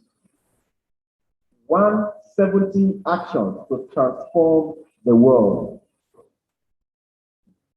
So what can you contribute even while sitting on your couch?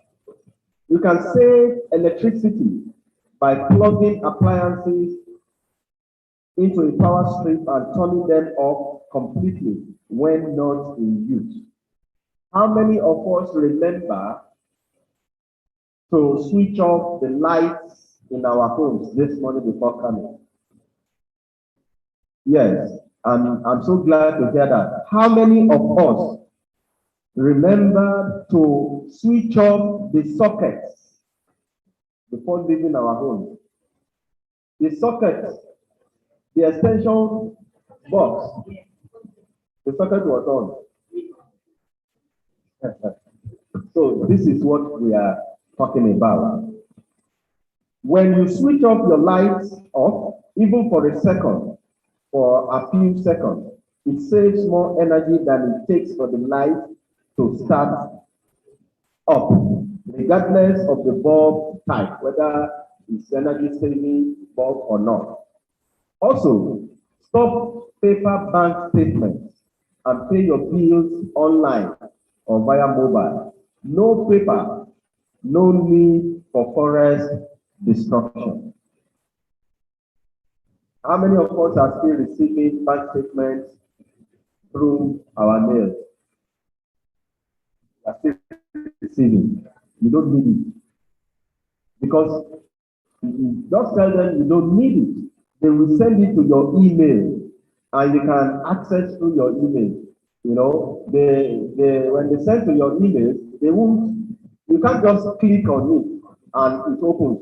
They will omit some numbers in between of your account number, and when you put that in, then you can access.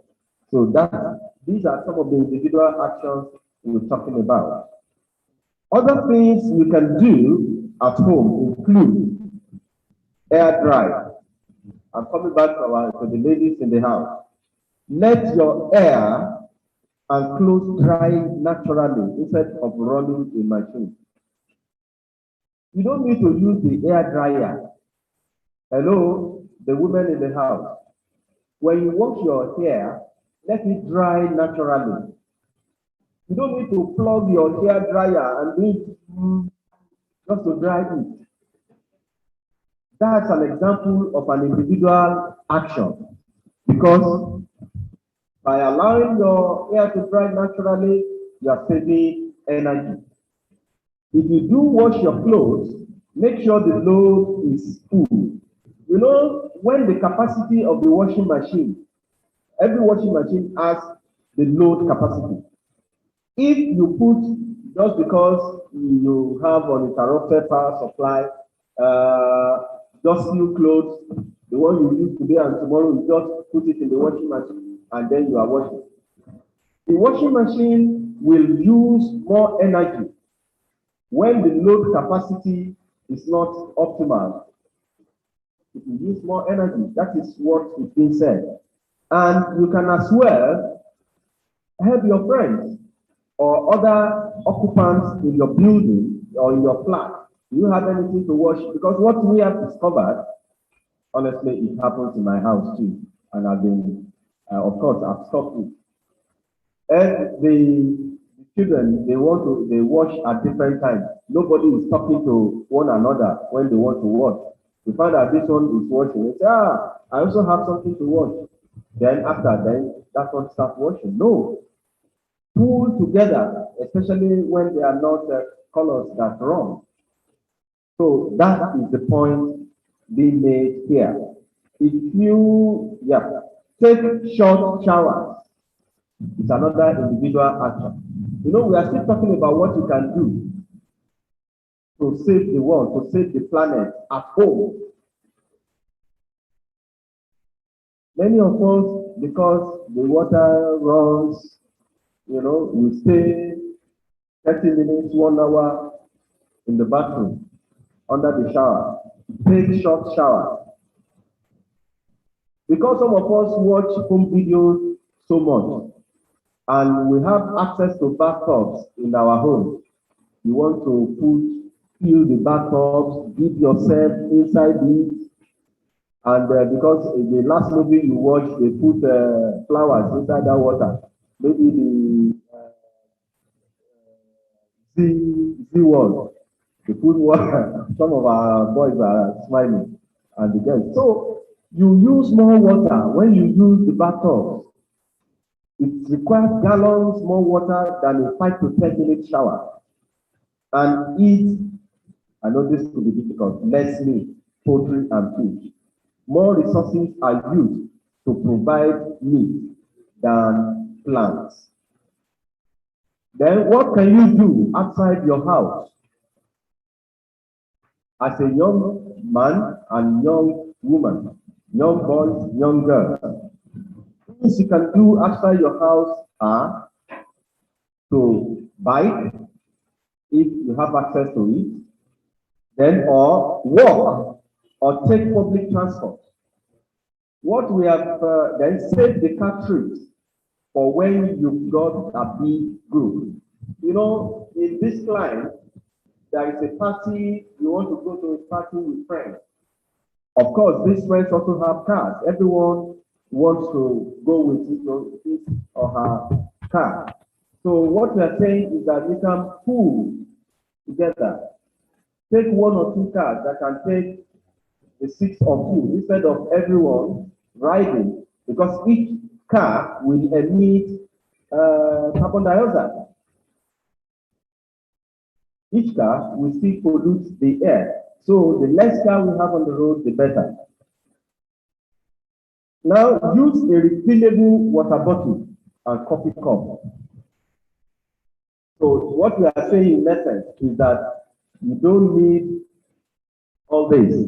Have a refillable water bottle, you fill it, you drink, you fill it, you drink. That will reduce plastic waste. That's another individual action. Bring your own bag when you shop. Many of us, when we go to pharmacy shop or the supermarket, we just want to buy a card of paracetamol, which you can buy and actually put in your breast pocket or in your bag. The pharmacy attendant, the attendant there will want to put just one card of paracetamol in a polythene bag for you. Do you really need that polythene bag? No. Putting a card inside that, you don't need it. Just take that and put in your pocket. When some of us have some of these nylon bags at home, when you are going to buy something, take it along so that you don't need to take another one. At the end of the day, you will still dispose this, and all of this will still end up on the dump site. And you know they are not biodegradable. Most of them are not biodegradable. So pass on the plastic bags and start carrying your own reusable bag. Maintain your car so that it's not just doing backfire, and then smoking, polluting the environment. A well-tuned car will emit fewer toxic fumes. And also vaccinate yourself and your kids. Protecting your family from disease also aids public health. These are some of the individual actions that you can take. On things you can do at work. Women earn 10 to 30 as a roundup anyway. Women earn 10 to 30% less than men for the same work. Pay inequality persists everywhere. Voice your support for equal pay for equal work. 4 billion people lack access to basic sanitation services. Lend your voice to talk about the lack of toilets in many communities around you. Ask your organization and government to engage in initiatives that will not harm people or the planet. Voice your support for the Paris Agreement. How many of us have heard about Paris Agreement? Mr. Akilajo. Mr. Akilajo, talk to them about the Paris Agreement. You know, it's on the climate change. It's very important. Just note it and Google it. The Paris Agreement. So much of the waste that we produce on land ends up in the ocean.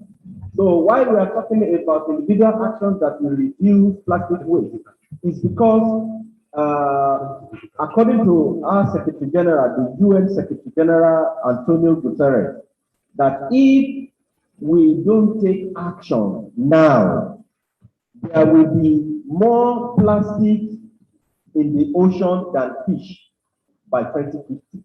Did you get that? If we don't take action now, there will be more plastics in the ocean than the fish by 2050. You know, that will be disastrous. Apart from destroying the ecosystem, it also has food security implications. So, distinguished ladies and gentlemen, join hands with other SDGs advocates in your community to make the world a better place for all. As you do this, please remember those living with disabilities. Be inclusive in your programs and interventions. Thank you.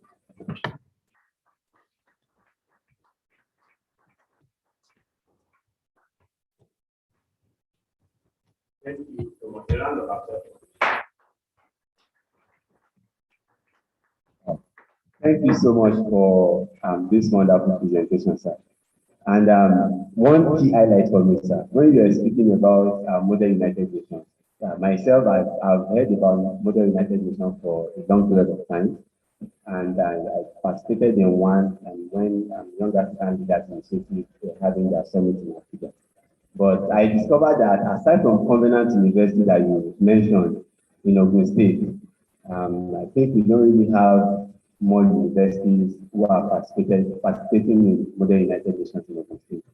And we will take it upon ourselves to make sure that come 2022, at least minimum of 5 schools will have their own Model United Nations chapters in Ogun State University. So we'll work in line with you on that. Thank you so much. Right. As our doctor is speaking, our essay to Governor on Environment Working, and I would like us to welcome our essay in the person of Mr. Ola Oresoya to the high table. Please, you are welcome.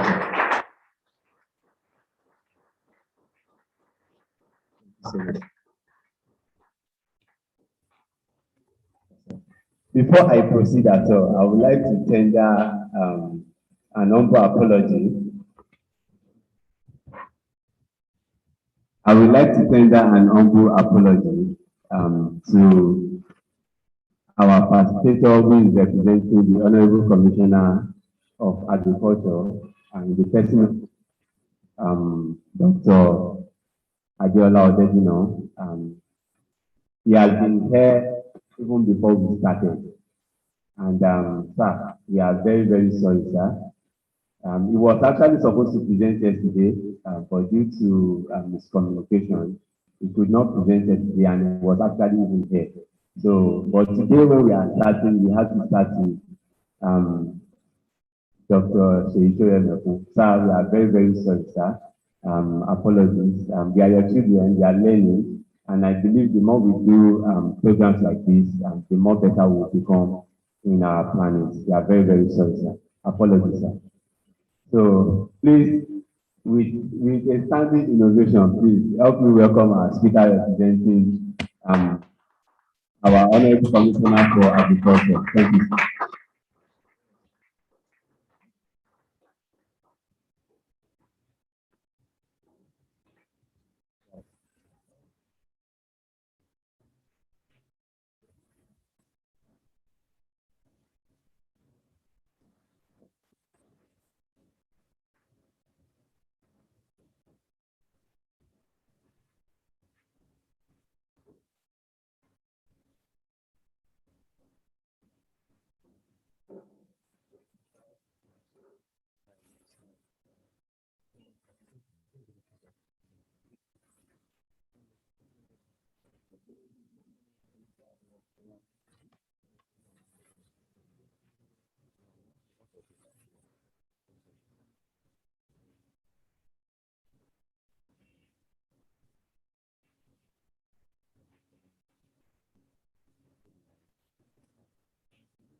Good morning.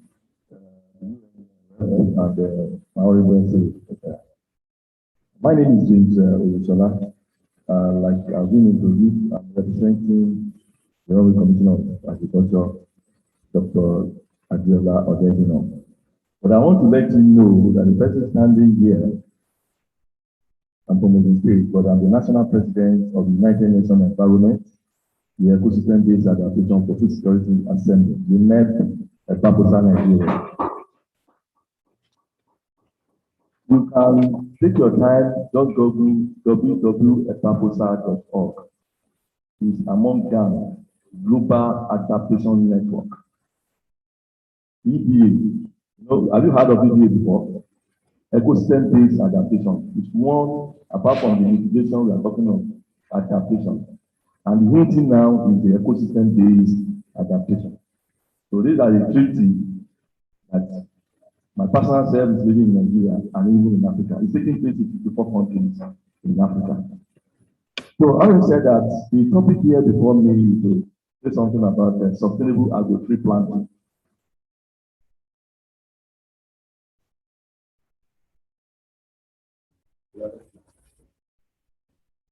I would like to give you some content here. Like I already said, I was there today to listen to some of the presenters. And one thing I want you to learn, like upcoming attitude, no matter what you learn there, you must be able to have attitude and be timely. The area of African time is gone. And be yourself. I decided to stay because you people are the one we are handing over to tomorrow. And I want to impart the knowledge. You see a lot of things that is happening. What we have, by the time the person that wants to die, the thing is not having again. Why? Because of attitude. The attitude must change from this African time. And you coming on board, please be yourself and be timely in whatever you do. We'll talk of the trends in population. Negative impact on the environment, what is consequential impact on the environment, the definition of sustainable agro-tree planting, then the goal of sustainable agro-tree planting. When we are talking of sustainable development goal, we also talk of sustainable. When you talk of something is sustainable, what do you mean about it? Agro-tree planting, then planting and establishing trees.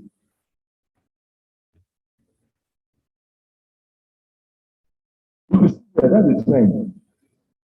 The onset of industrial age brought about various trends that have led us to our present state. One, the quick rise in population. Consider by 2050, the youth population of Nigeria will overtake US. Overtake US.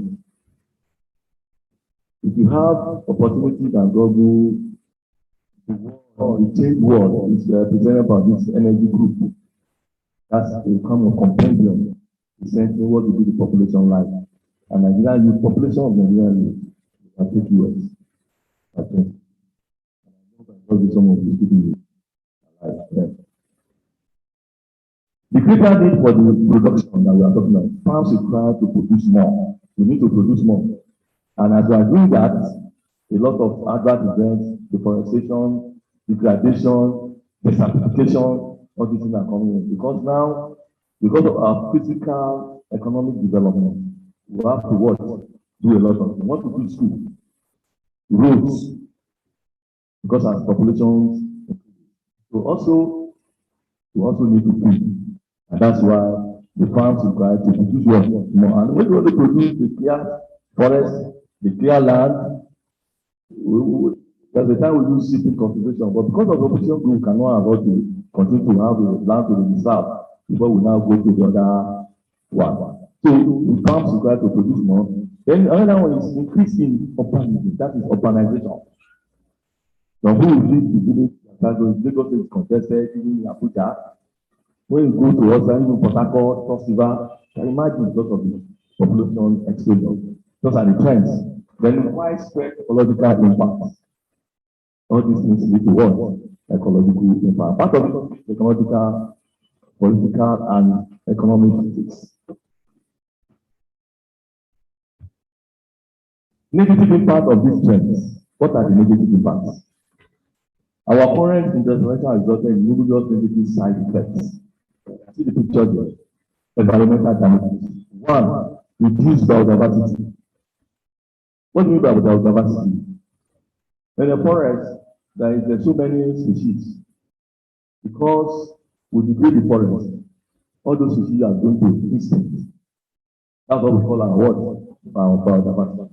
The woman's elephant, the tiger, those are the species, even the soil, and all the planets that surround us. That is our what?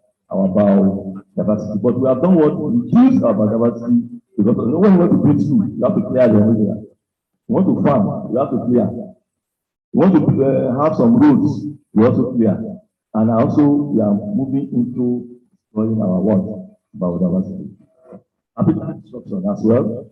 Deforestation, as I've mentioned, here Water here and soil pollution, those are the pollution you see when you go to cement, that is away go away, you see the pollution. All these things are part of it. One of the key areas apart from the climate change that's happening, we have the pollution and we have degradation. And we also have desertification. And that was what we use of this super that peaceful and exception moving from the north here because of what the people want to eat. Those are the multiply effect of the effect of the degradation and climate change.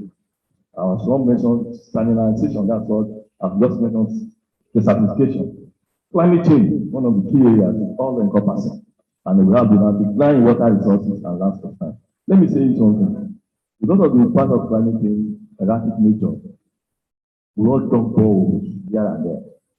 There will be a time they are not careful, cycle or regeneration, there will not be water in our borehole. Because we destroy our wetlands. Wetlands, waterlands, wetland, waterland, lakes, rivers, with sandfield. You know, when it's generated as precipitation, that precipitation spread. That's why we have the aquifer absorbing these waters. So when it's sandfield, when we get to our brothers and say that cement, why are you not cementing this? I want you to cement this thing. This place is rough for me, but you are affected. In my place, I live in Zongo, very close by. The other areas, those my neighbors, the cementers are here because I'm an environmentalist. I said no, I only do this. I need to near my forwards. I'm the only one that is having water in that area. Because of what? The precipitation of that water should reduce runoff. When we go to flash flood, when water is not doesn't go where to go, there's what we call flash flood. But if there's percolation, infiltration of those water, it go back to aquifer, then you can get water. But if it's runoff, it's only destroying. It doesn't have any positive effect. And that's why I said declining water resources and land sufficient. What of human impact? One of the first human impact we are talking here is farmland destruction. Destroy the farm, leading to insect invasion, disease inflation. Damage to soil fertility is part of it. Reduce nutritional value of food. That is why when you are talking of food security, there are four aspects. Food availability, food affordability, and food accessibility. We also talk of food nutrients. Part of it is reduce food nutrient value. Because when disease comes, because of the inflation, disease infiltrates our farm, whatever we take off, and the nutrients supposed to have from it is what? Reduced. So this economic and social and cultural values, those are the things. Because when you are not comfortable, things will happen. For the past several years, research has looked at sustainable tree planting, among others, as a potential solution to correct and prevent this problem. I don't know if you are following me. That we are now going to our lead topic now. What I've just mentioned, the major key part, the sustainability of tree planting, among others, as a potential solution to prevent this problem. How would that happen? Let's do. We define what is sustainable agro-tree planting. Don't forget I'm discussing agro what? Sustainable agro-tree planting. What does it mean to us? Just at the same level, maybe an agriculturist or not. Is an integrated system of tree planting practice having a site-specific application that will over the long term. It's a site-what specific. When you say something is sustainable, sustainability means the way you are doing things, you are going to live it better than the way you get it. That makes it sustainable. You only not think of today. What I just said, that you are more or less our sustainable capital, solving capital tomorrow. And the value and value will be able to have impact on us in terms of how you are able to be stable, and your sustainability is very key to the development of the country. And that's why we are saying that it's an integrated system of tree planting, but having a site-specific application that will over the long time. Second one is certified woman food. Father needs no woman food, that's what we eat. Let me say part of the agro-tree crops. But when you talk of food crops, what are tree crops? Tree crops are mango, who can tell me? Yes. Pawpaw, yes. Cashew, yes. What is it? Orange, citrus are tree crops. Those are not necessarily timber trees. These are crops that have both the economic, social, and environmental impact. But when we only know the timber trees, sticks, and all those things, those ones we just cut later. But The other area, when we talk of this, about, which is what? Certified woman. Mango give you what? Fruit. Cashew, you know the cashew fruit. You know you have not started exporting that cashew fruit. It's only the North benefit of. Area of value and that's why I mentioned the area of certified woman food. Then the further needs. Get our raw materials. The cassava we plant, the raw materials we need to starch and some other derivatives. Yes. We've seen mango juice. All those are what we remember kind of the food and industrial materials. Another one is that the agricultural planting enhance our environmental quality. From photosynthesis, just simple thing. We put in what? What do we do? Oxygen. We do that what? Now the trees that we plant takes in this carbon dioxide for their own food. But because we have degraded the trees, what will happen? And that's why I'm causing ozone layer depletion, causing the effect of climate change. So one of the major areas, although it's not for the means of saying that it's only by mitigation, and that was mitigation of absorbing, we call it carbon sequestration. It's not only the elements. The area of adaptation we must start looking. Before I leave this all, I will introduce you, whether I said, because the issue of climate is already here with us. We cannot mitigate. If you go and plant like my dad said, 1 million trees now will not solve the problem. So we must look at the world, the adaptive measure. How do you adapt? How do you cope? And that's why I'm talking of the ecosystem-based adaptation. We use the ecosystem to do that because the geoengineering aspect has failed. So that's why the person mentioned, which is the general sector of the UN, I've mentioned, I go and check ecosystem-based. Is it now nature-based solution? That's what we are, apart from the mitigative aspect, we are trying to do. I don't know if we major events in the Paris Agreement, I mean, the COP26 that is coming on board by November that mentioned. We also talk of, now don't talk of the environment, and we talk of mitigate the effect of climate change. Very key. When you plant tree, I've just explained how does the tree agriculture planting help for mitigation of climate change. Absorption of the carbon dioxide. Apart from the 3 greenhouse gases that cause the carbon dioxide, maintain, which other one? Nitric oxide.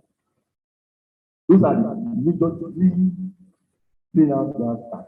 Also, there are still some, but those are the 3 areas. So, with the mitigation of the climate change, we have to look at by using trees, and I've told you how does tree achieve mitigating the effect of climate change. Apart from the trees will know when they spread, the water accumulation and fertilization will also be easy because we make the water, and that water, some of them absorb the water and put it back into the soil.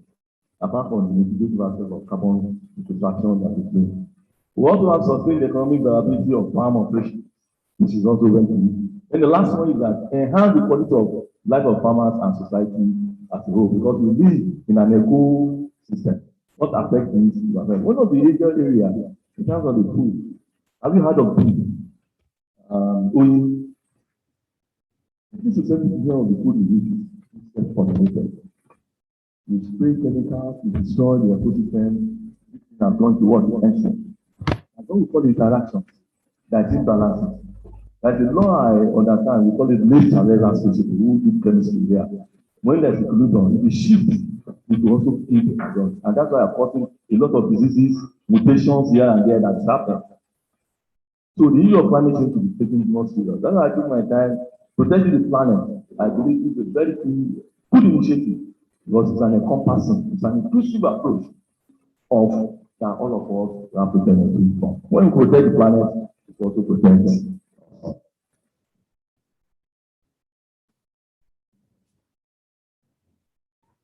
The goal of sustainable agriculture planting, what are we tracking at, is to minimize adverse impact to immediate environment caused by environmental factors like climate change. I've explained that several. Now, what are the real goals? What do we say? Okay, why is POP protect our planet and bring this topic? What are you driving at? What are the goals? It's just to minimize the adverse impact of immediate environment caused by environmental factors like climate change, land degradation, among the others, while providing a sustainable level of production, and what? And profit. Because when you plant trees, apart from the environmental aspect, litigation, you're also looking for what? Money. Three aspects now that have to look into: environment, economy, and the social aspect. Three have to go in line. That makes sure you're in line. You don't allow one to affect, you don't allow the economy to affect the environment. And the environment also, because of the environment, people say, I want to mitigate. And people are hungry. Let people that work in my business, I want to eat. Whether I plant or anywhere I'm destroying or depleting the soil, I don't care because I want to eat. So you must bring the two together before you can say you are doing anything sustainable. So that's why I'm saying now that the land tradition, while other providing sustainable level of production, you can see here, look at that. I put here sustainable agriculture, economically viable, environmental friendly, and socially acceptable. And that is what we mean by sustainable agro planting. But now we are getting to tree planting.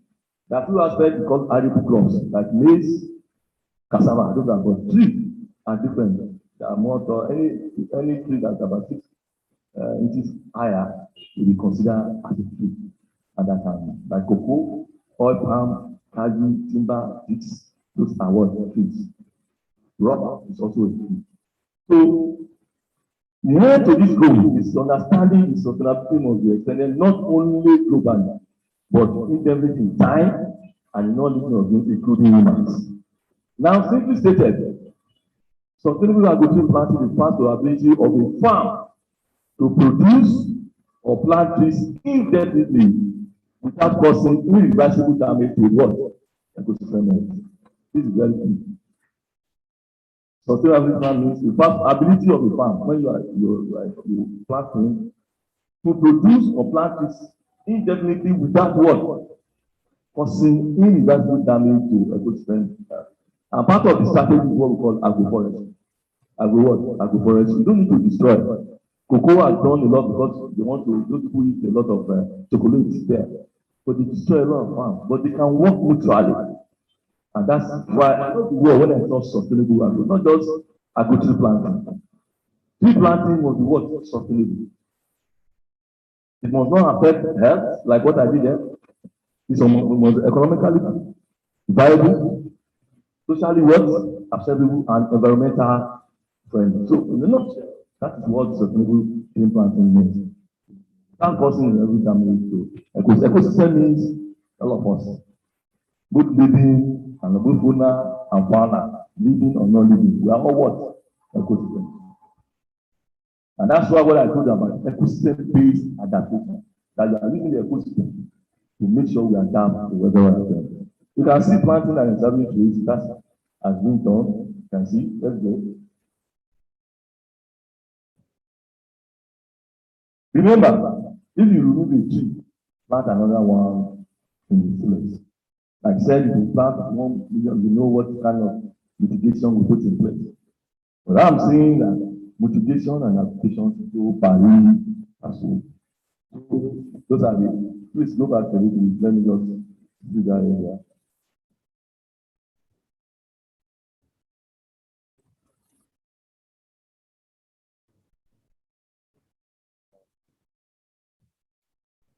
One more. Okay, that's fine. You can see that is what, who knows this thing? Some people say, oh my God, I need okay, nothing to shoot. They are planting yam. No, this is Kai. You know this thing that I'm saying. This is Kai Stealing. That's the person moving from the farm. These are really the farm we planted in the state this year. And we are distributing the Kaju of that. So I'm giving you guys invested in 20. Yes. We are having invested 20 or 30 seedings of Kaju. It's not theory. I'm in charge. I'm going to give you free of that. Who to clap for me? That is the parody of His Excellency Prince Dr. Abiodun MFR. You know, the state is practice what we preach. You are the director of tree crops, and what are you practicing? What are you tree cropping when you don't have cocoa? when you don't have Kaji, and we are not talking of sustainable poultry planting.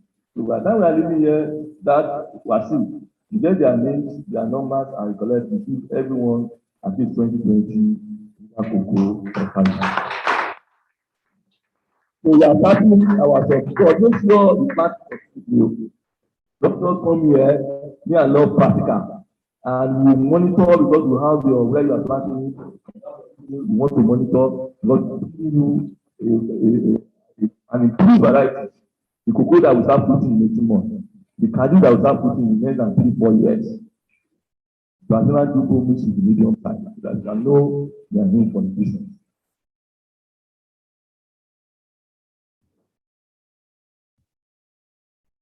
Steps for proper planting. I'll just rush through. I know you had a lot of this yesterday, but steps for proper planting. When I'm giving you that, you say, "Oh, that I'm almost very good to me." Now look at this very well now.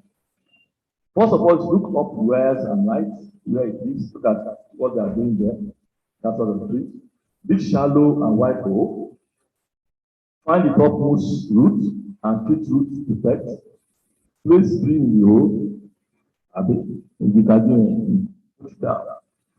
Position top roots 1 to 2 inches above landscape soil. Setting the seed, like what you are seeing there.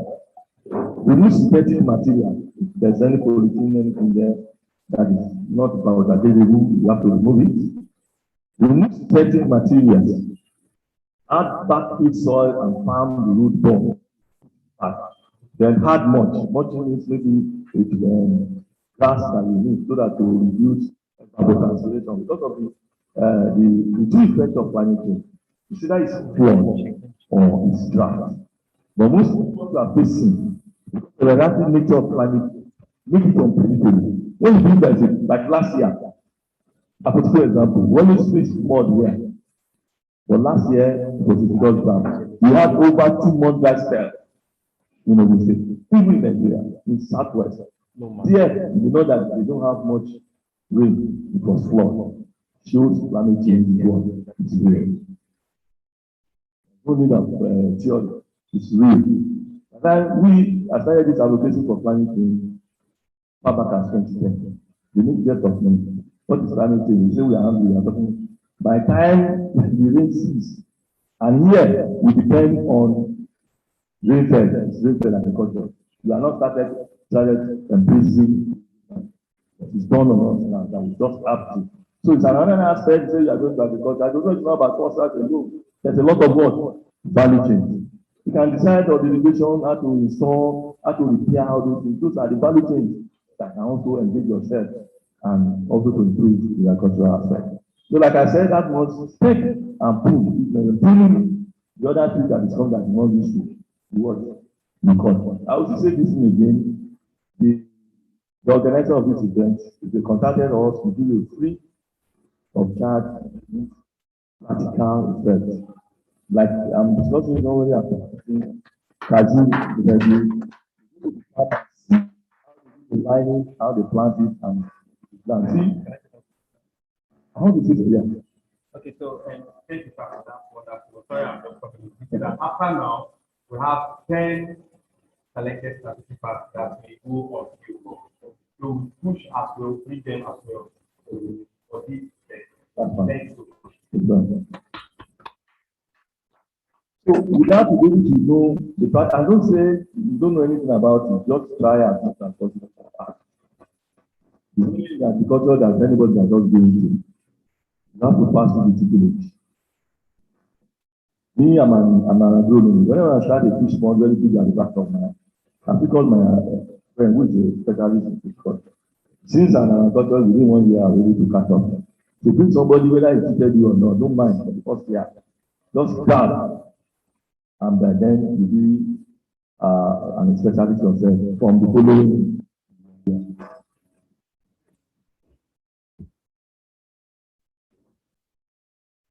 Now, I say look up. This is your last chance to be sure you have selected the right tree for the right place.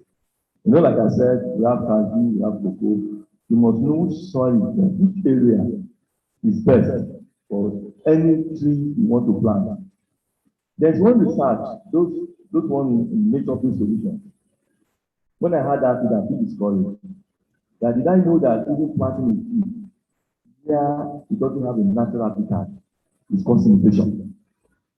What do you mean? That is not its natural habitat. That it can draw faith and belief. But that is not his or natural habitat.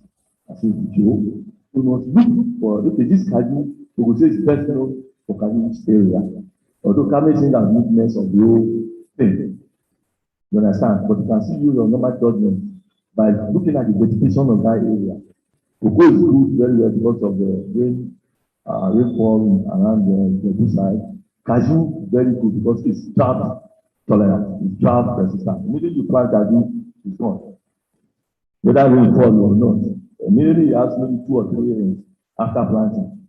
You have survived. So it's more or less climate resilient than cocoa. Cocoa, you must make sure you want to wear it. But that one brings more money than the other one. So it's a trade-off. You have to think of that. Coming and look at your life. This is your last chance to be sure you have a selected right tree for the right place. If there's any wire security light or funny number, you have to watch it. Notice that it. I know those are found where this is cost of money. Plant elsewhere, if you know all this is possible, or plant is more maturing. Let's go on. Yes, step for proper planting. I've just mentioned this route. I said you press the road, you have clicked the road, you have put all this thing. So let's run through. Just let us run through.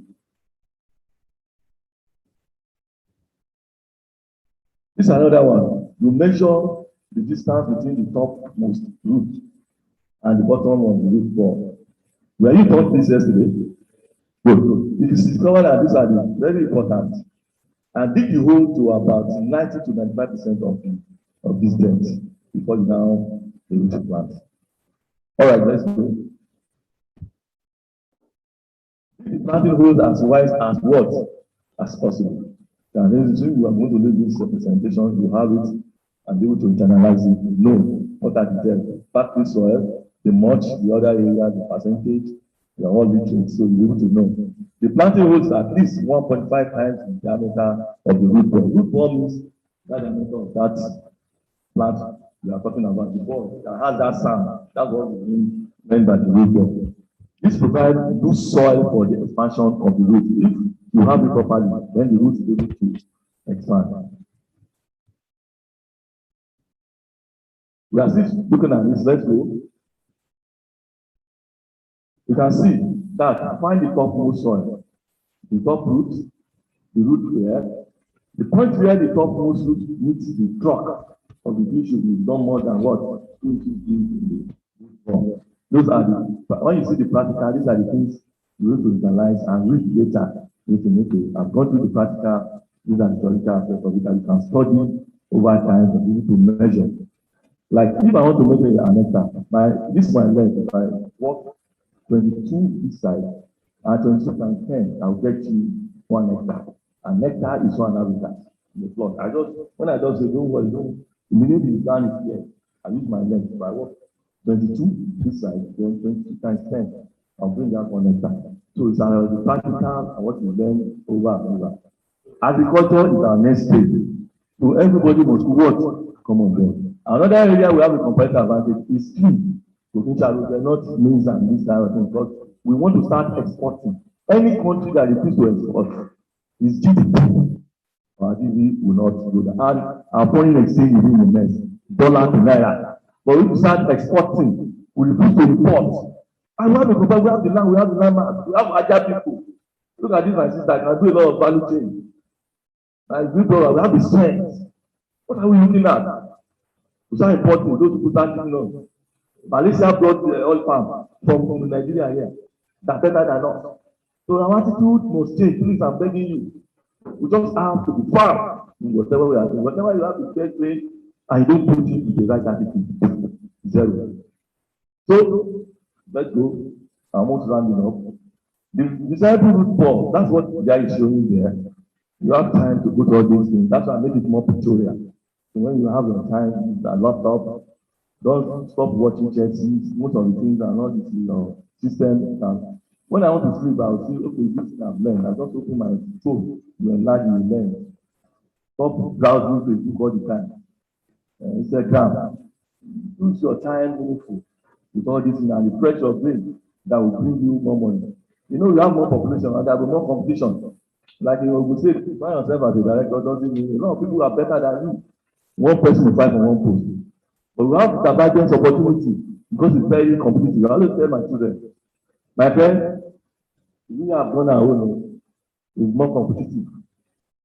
Is what? Not competitive. Because where you want to go, a lot of only one position, over 1 million. They say, okay, have that now. Driver, can see what the country is doing. But with agriculture, everybody will say level and also export. Yes. Almost going to the last of the day. Root ball quality is what we expect. And these are the rights. These are the things, good quality of ball, poor quality of ball, how you look at that. Because it depends, and this will bring out the kind of output we're expecting. We'll show this to you practically. But I love to show it pictorial first. Then later, when you now see practice, but you might this is what he's saying. And then I need to do this way and do that way. Let's go. We're almost done. Yes, remove excess soil in that. You know, look at what that guy did. That thing is already in that box. You remove the excess soil, the top soil there, and before you put it down. 3 inches of the soil and media we are removed from the top of the soil. Let's go. Now, treating root defect, make that the root defect in this and you need to do. Cut or spread out the flicking of those roots going up above the most of the roots. Those are the kind of things. Defect at the top of the ball. These are the things you see, and that these are not good effects. I can see. Maybe you plant and you are seeing it after 1, 2, 3 years, you need to pull it down and watch and you plant. Because it don't give you a very good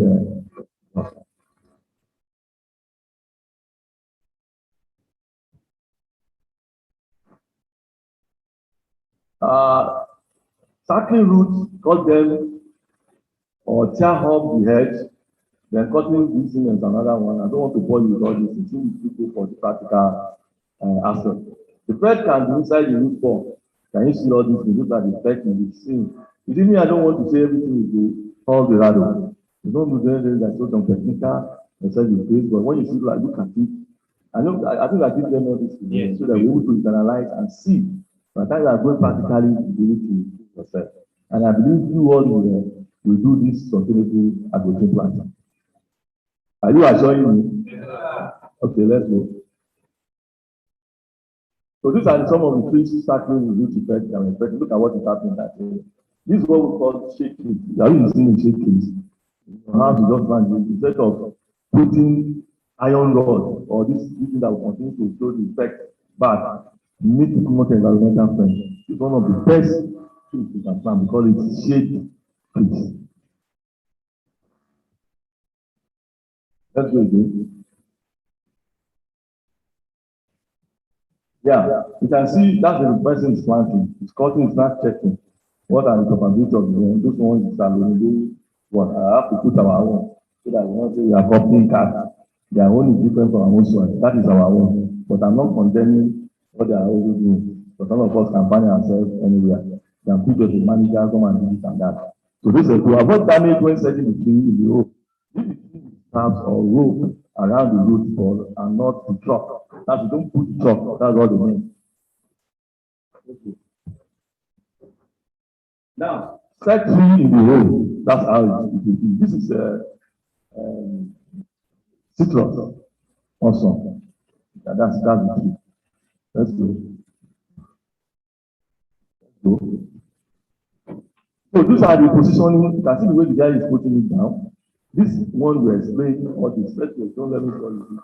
Take your time. And you need to measure. I just put it there. No, you have to measure to have the distance. Distance of cocoa planting is different from cashew. Cashew is different from oil palm. Oil palm is different from citrus. So you must what? Measure. You have to write. Cocoa will have 1,100 seedlings for 1 hectare. Cashew will have 130 because it's big. Oil palm is 7.5 by 7.5. They have different inches. I'm only showing you so that no different measurement. Yes. Let's go. Before having the backfield, be sure to check the trees in straight line. That's how to work. Straight line. The Lord will have to map. When you look at it, how did this thing straight? Go to the farm. Then don't go there, just bring those specialists who will do that for you. And you will be happy when you see your trees do very well, very safe. It's very cool. Very cool. By the time you are reading this, you enjoy it better. Let's go. Yes. Wire backs, let's go again. Yeah. That's okay. That's okay. It looks really bad. I'm talking of mulching because we're talking of planting. Mulching is when you plant and there's a little water. When you mulch, it will reduce evapotranspiration. So that is the adaptive measure we are talking about. When you plant now, you don't have irrigation. I don't want to bore you that. You have to go and plant before. Rain and stuff, what I think. When you plant mulch, it will reduce evaporation of water, and the moisture content of that plant. If not, by December, come and call me. So very key. That's why I'm putting some key areas. What you are learning. Now let's go. Now, so fertilizer, I'm not plugging much in this. Just go. This is good that you can spend much time in it, but that's not true. You go practical. Summary for proper planting. I'm ending there. Look at the roots there. Look at the mulching I told you that you mulch. Then top roots fall 10% above the landscape. That's the tree that's growing there. You can see. Back soil, irrigation device, that's the water that is speaking. But if you don't have, and you mulch, it will reduce transpiration. So I'm going to end here, not to bore you too much because some of you are not an agriculturist or specialist. But when you get to the field, I'm able to show you what you need to do. Next year, we are meeting again. So I want to thank you once again for this. That's my number there. That is 08034550966. You can also get my email. You are free. And I expect maybe if you people send a WhatsApp group, add me there to be able to guide you to have come to sustainable growth market. Thank you very much. A round of applause for our participants. Let's clap very well now.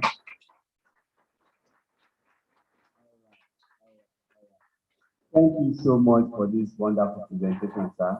Just like yesterday when we were learning about the tree planting, I said tree planting is not something you can learn within a day, and it's not something you can just learn by it's something you need to practicalize.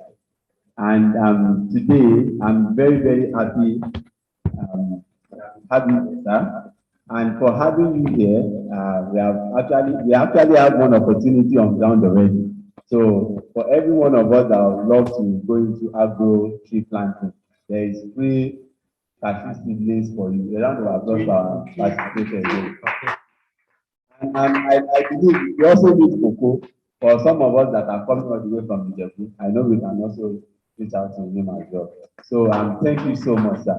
So before we continue, we would like to have photograph for our speakers so that we can continue engaging ourselves in the photography session. So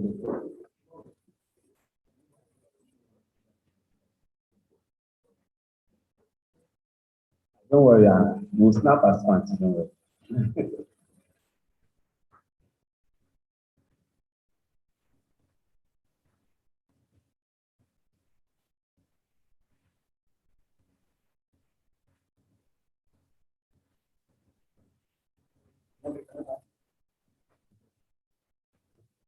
This is a little package for us to do.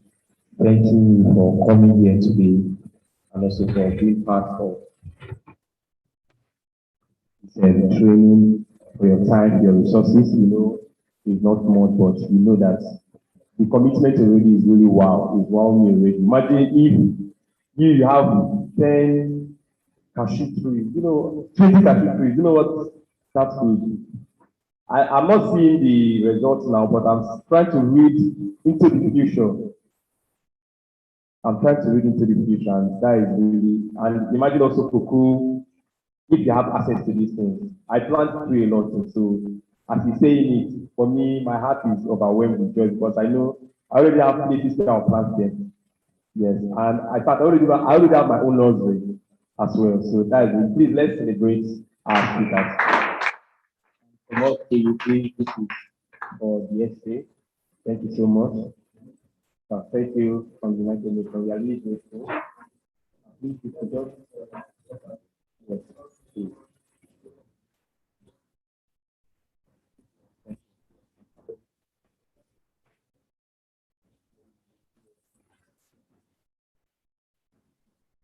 Thank you. So we'd like to have a, okay. Yeah.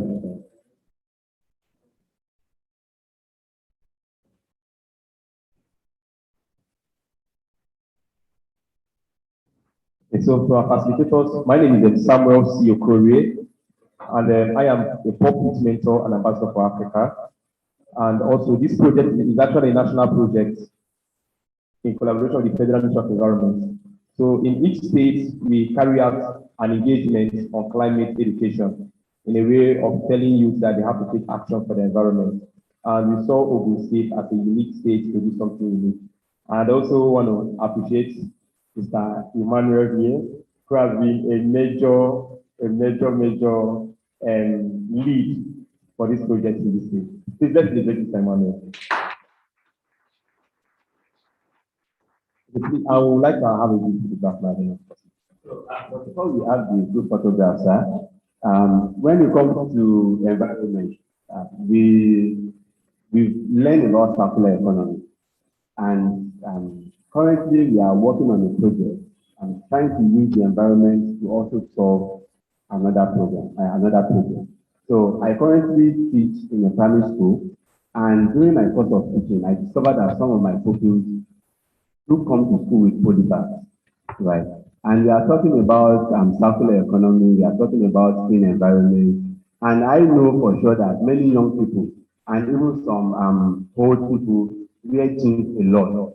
And when we are done with this jean material, what do we do to them? We just dispose them. So in the bit of trying to find a solution to textile waste, we try to create a project out of it whereby we are making school bags out of the old jean material.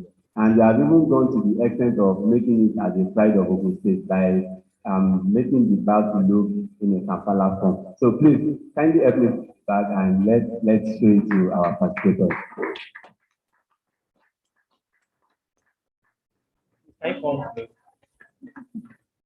let's take a picture with our participator with it. So we are trying to use this project to actually solve the problem of some of our pupils' parents not having enough money to get school bags for their children. We can come in within that space and find solutions to them. So please help us take picture with the bags. Thank you so much.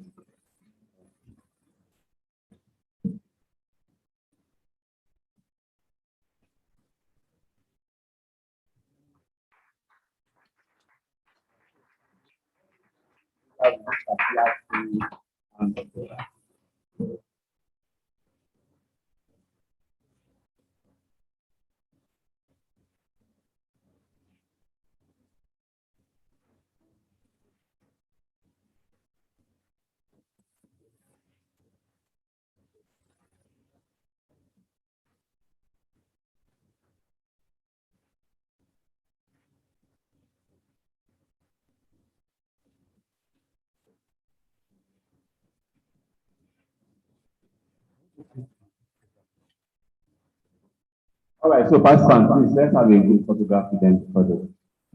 And please let's just come out for a group photograph. After now, we have a speaker from US, and then Mrs. Catherine should be speaking to us immediately after the group photograph. So this is really after that, then we'll have our panel section. I know our speaker for the panel discussion, they are really ready. They have been here since God knows when. But please let us bear with us after the photograph. Then we take a section from Ms. Catherine in US, and also the panel discussion. Thank you.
I feel like I should buy more cable ties.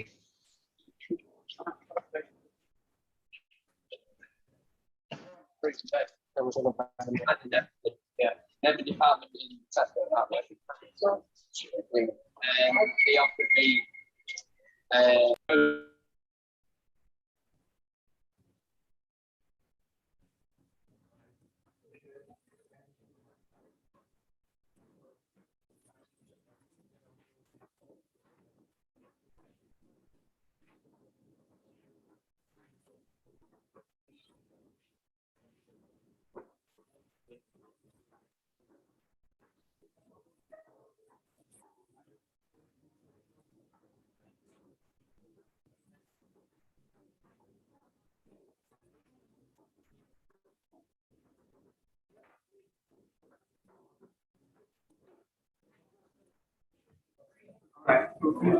Let's have our seat back. Let's have our seat back.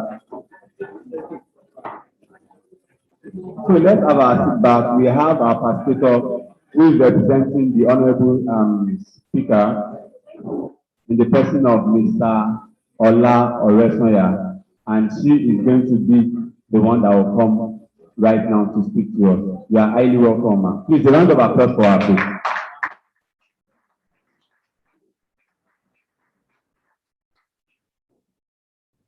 Good afternoon, everybody.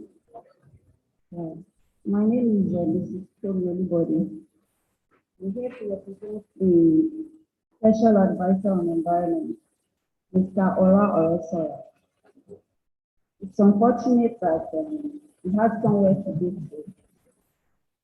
We had to squeeze time to be here with us, squeezing time from the tight schedule to be here with us, but it's unfortunate that we had to leave. So I'm just going to run through his presentation. It might not be as detailed as he is doing it by himself, but I'm going to run through what he's supposed to present. Yeah. I'm going to start by defining environmental sustainability. Okay, let me start by saying the topic for this presentation is environmental sustainability and advocacy. So I shouldn't miss that out. Environmental sustainability and advocacy. So I'm going to start the presentation by defining what environmental sustainability is. Environmental sustainability is a responsibility to conserve natural resources and protect global ecosystems to support health and well-being now and in the future. Human being is closely linked to the health of the environment. Around the world, 24% of deaths can be traced back to avoidable environmental factors. People need clean air to breathe, fresh water to drink, and places to live that are free of toxic substances and hazards. So we must act to reverse the effects of exponential industrial growth and energy use and prevent further damage, ensuring we have healthy places to live for generations to come.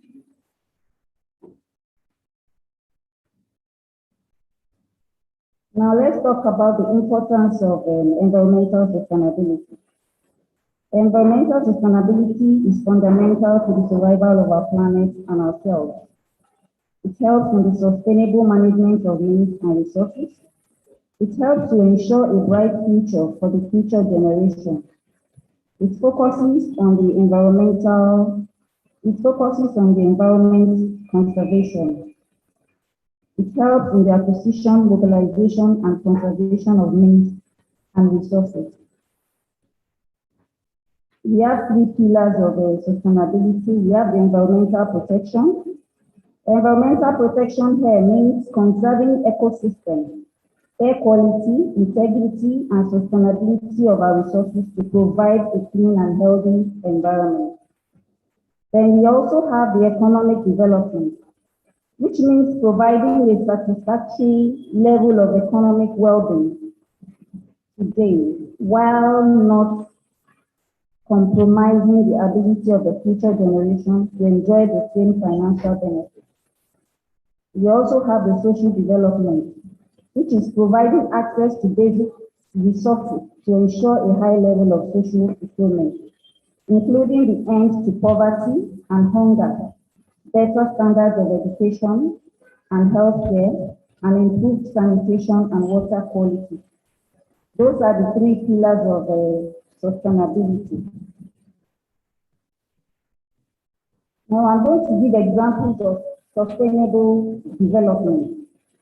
We have the green space, we have crop rotation, we have sustainable design and construction, we have water efficiency, water efficient fixtures, we have renewable clean energy, waste to energy recycling, which is conversion of waste materials to energy, to electricity, then water treatment. Then how can we maintain environmental sustainability? In order to maintain environmental sustainability, we need to reduce our household energy use. We need to eat locally. We need to dispose the disposable. We need to plant seeds, just like what the other speaker has talked about, planting seeds. Then we recycle and reuse. Most of our waste materials need to be recycled. Instead of throwing them away and constituting nuisance in the environment, we can recycle them and convert them to usable materials.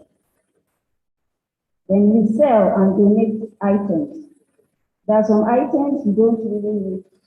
Maybe you are tired of using them. You can resell them to other people that need them. Or you resell to them or you donate to people that need them, thereby reducing waste in the environment. Then go paperless. Instead of using paper most of the time to do your office work or whatever work you want to do, you can always do your work through the internet. You can go online. You can do online transaction and all that instead of using paper. In this way, you are reducing the amount of waste that will be discarded in the environment. Then grow your own produce. Okay, I've mentioned donate and use items, and thereby fair trade products, dry fair. That sometimes you may want to go out and you don't have to take your car. You can decide to trek or jog to go to where you're going to avoid carbon emission that comes out from the vehicles that we drive. So if you drive less, the carbon emission will be reduced to a certain level. Then don't waste food. When you eat, try not to waste. You cook what you are able to finish. And if you don't finish, you can refrigerate it. And what makes the next day? Consume.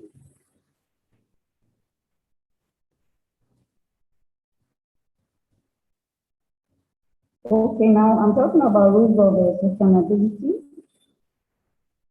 design and interconnected street systems, locate commercial services, frequent transit and schools within a 5 minute walk, locate good jobs close to affordable homes, create a linked system of natural areas and parks, invest in lighter, greener, cheaper, and smarter infrastructure. Then the principles of sustainable development, conservation of ecosystem, development of sustainable society, conservation of biodiversity, control of population growth, development of human resources, promotion of public participation. Then there are some policies that have to be put in place to promote environmental sustainability.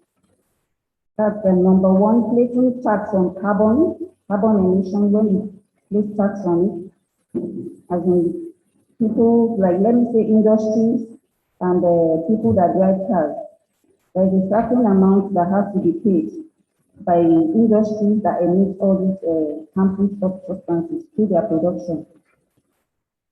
Then government regulations to limit harmful emissions. So government has a role to play in limiting these harmful emissions. Then subsidizing, encouraging more sustainable environmental practices, including all environmental consequences and the cost benefits, analysis of decision making, shifting consumer behavior through persuasion and use of behavioral economics, and policies formulated to eradicate poverty, meaning that there are policies that should be formulated to eradicate poverty, because poverty is one of the challenges. Promotion of public participation, then population growth control. Then now to talk about the challenges of sustainable development, poverty and exclusion is part of it. For example, where there's poverty, somebody that is still looking for a means of survival will not have the time to say, okay, I want to do environmental sustainability. I want to sustain the environment. It won't be possible because he or she is still thinking of how to get food to eat. So he will never think of, okay, I want to make sure the environment is sustained. Then unemployment, where there are no jobs, there's nothing like environmental sustainability. The environment cannot be sustained where there are no jobs. Then we have climate change, then population growth. When the population is growing and there's urbanization, then you cannot sustain the environment because, okay, and where there's conflict, you cannot also sustain the environment.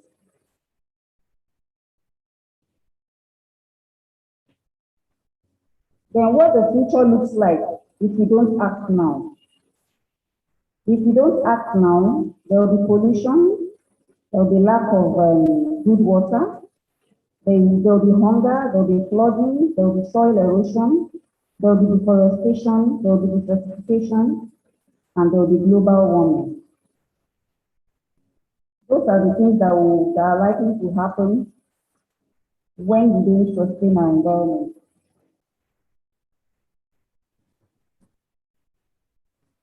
Then how do we go by advocacy? Telling people how to sustain their environment. That is what is meant by advocacy. Then for the youth can protect the environment by starting their own initiative or volunteer with environmental organizations. Sorry, I'm trying to see. Then youth can also increasingly use the power of their collective voice to advocate, lobby, and lead campaigns toward adopting environmentally friendly practices and policies. The youth can also mobilize their peers on social media or other online interactions to discuss, debate, and advocate for better environmental protection. Youth should also see the opportunity to commemorate World Environmental Day by initiating awareness events and sharing ideas with families and community members on how to protect the environment. Youth can also call or write people in government who represent them, local and state, and tell them how they feel. Then we have some easy ideas for easy ways to advocate for the environment. So instead of buying new things, you can reduce. As in what you can do yourself, you can reduce instead of buying new things. You can take a pledge to get rid of plastic. This is one of the ways you can advocate for the environment. Clean energy source. Optimize your current use of fossil fuel. Eliminate waste. Recycle, we have talked about one already. Then recover energy. It takes time. Reduce or eliminate pollution. Save resources. Buy sustainable products. Then only buy what you need. Don't buy what you don't need. In that way, you are reducing waste. Then the conclusion. Realistic policies and legal structures must be put in place so as to harmonize government policies among sectors. Awareness and education in communities on how to live a sustainable life through reduce, reuse, and recycle, and the benefits on the environment should be put in place. Then businesses need to invest in environmentally sustainable and socially responsible practices, like using clean energy and paying living wages to secure a livable future. Thank you.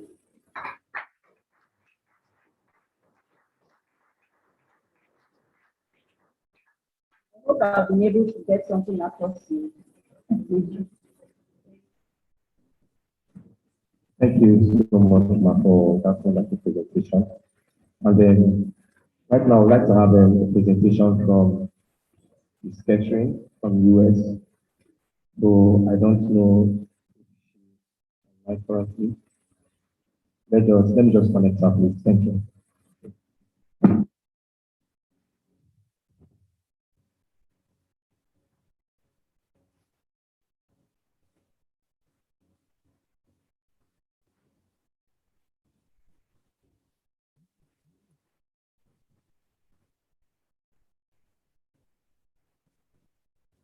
Please, can we make a Ms. Catherine a co-host?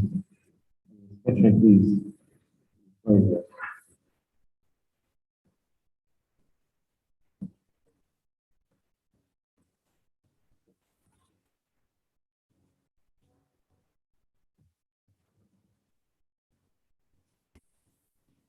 Hello, good morning, everyone.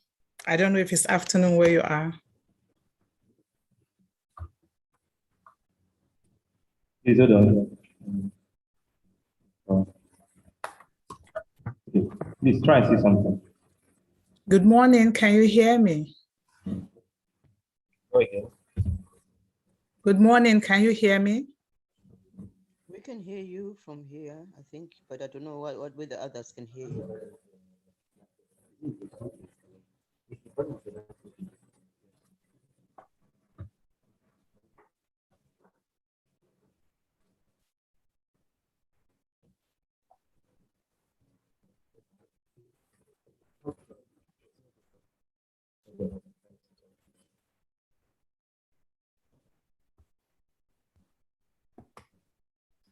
Aux input mode, Bluetooth mode.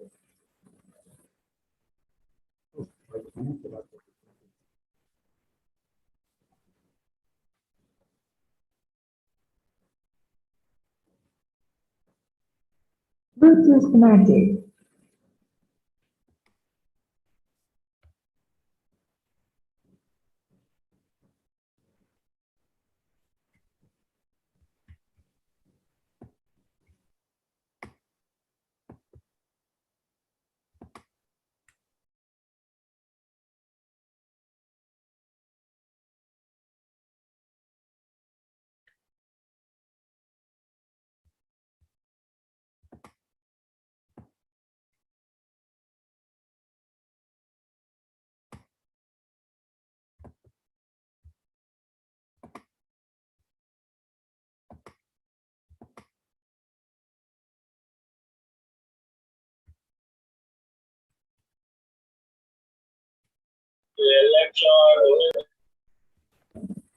We can hear you. Can't you hear?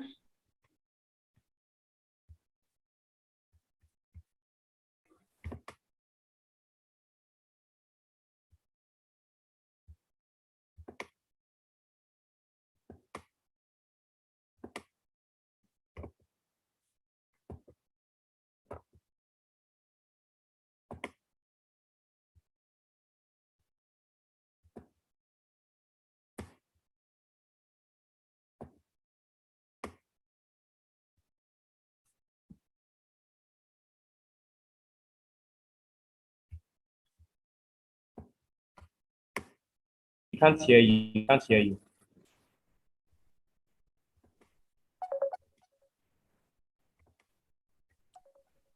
Hello, can you all hear me? Can you all hear me?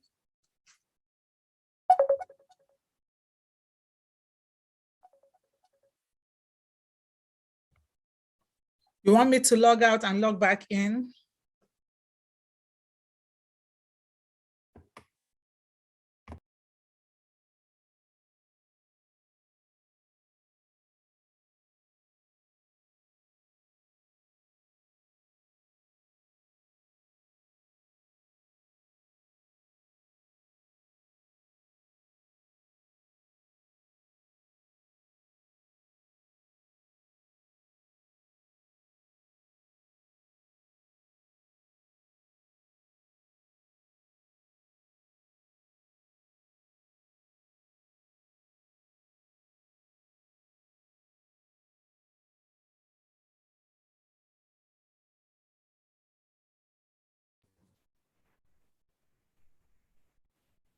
Sketcher, can you hear me?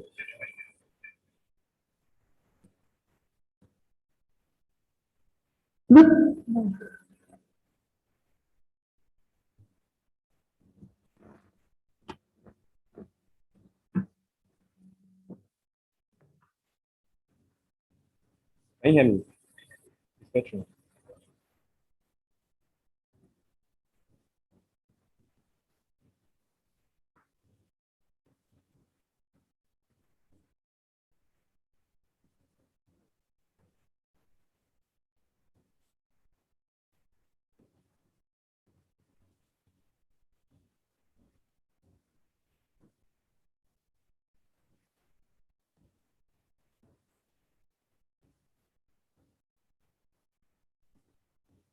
Can you hear me now? Yes, yes, yes. Okay. You have the slide. Let me know when to start.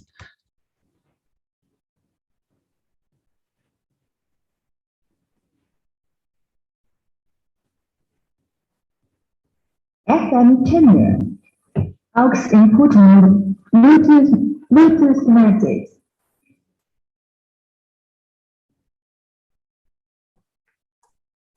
Hello, Sam. When do you want me to start? I think so, please. I think so.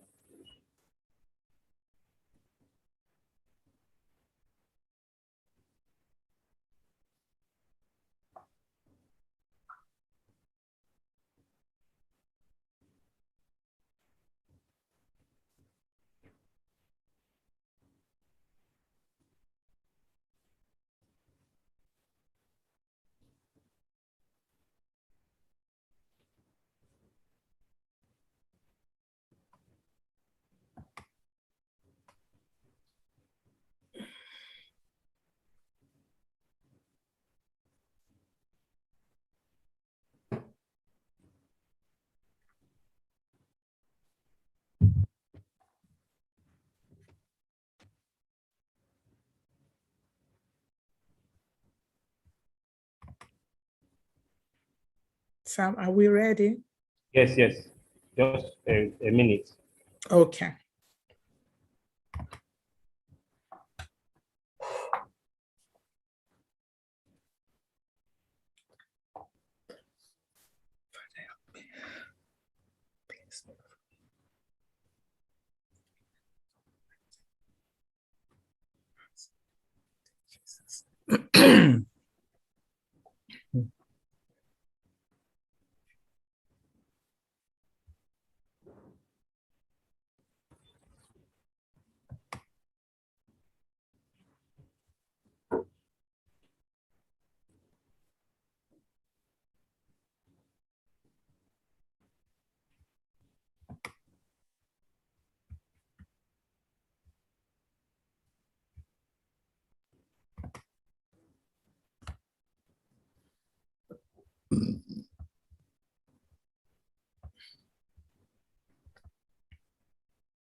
Okay, please.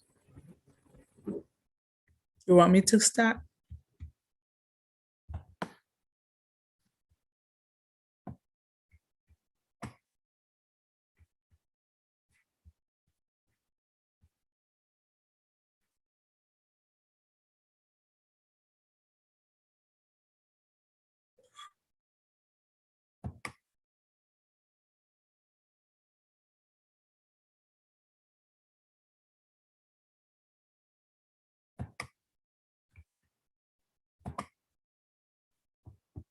Did you want me to start?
I guess our host is having issues. Let's just be patient with him, or let's be patient with the team.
The host said he's having a slight issue with his network, so we should just give him a couple of minutes.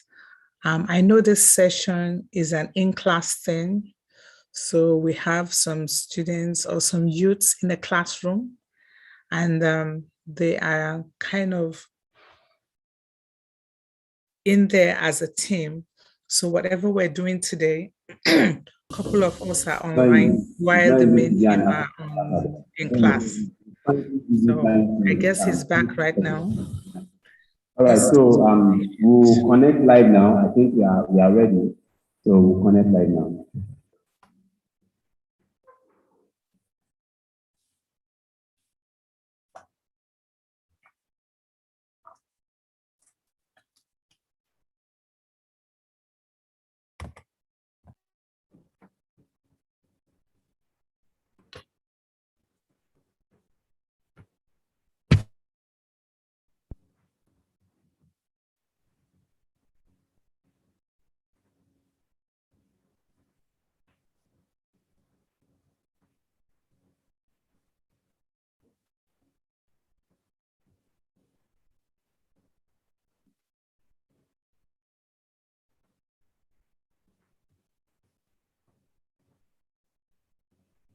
Discussion idea. You're muted. Hi, I'm here. You want to go ahead and do the introduction, or you want me to go right to the point?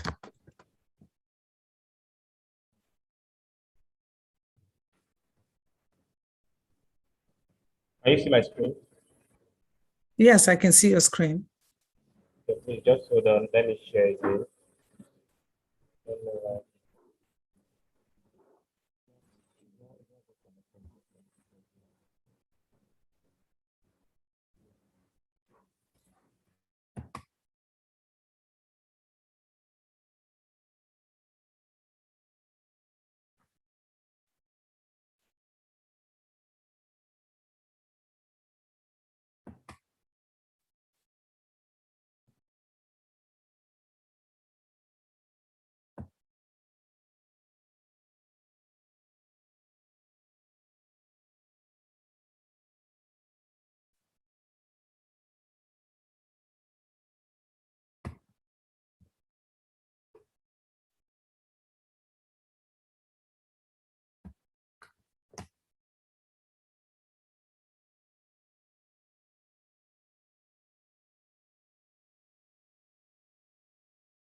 Ms. Catherine, please, so sorry for these issues of network. What will make you a co-host right now so that you can share from your own end directly? I don't know if that will work by you. That's fine. Okay, please.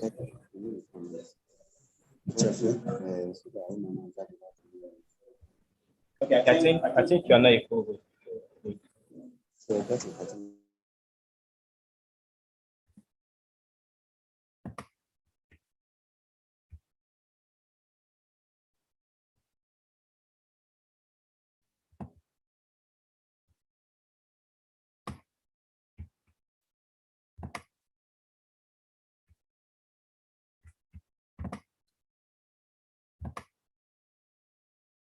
Hello, can everyone see my screen?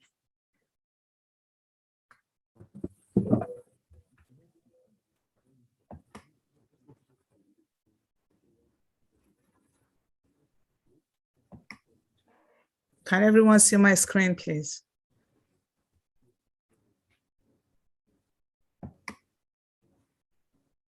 Yes, we can see your screen. Yes. Okay. You may go on.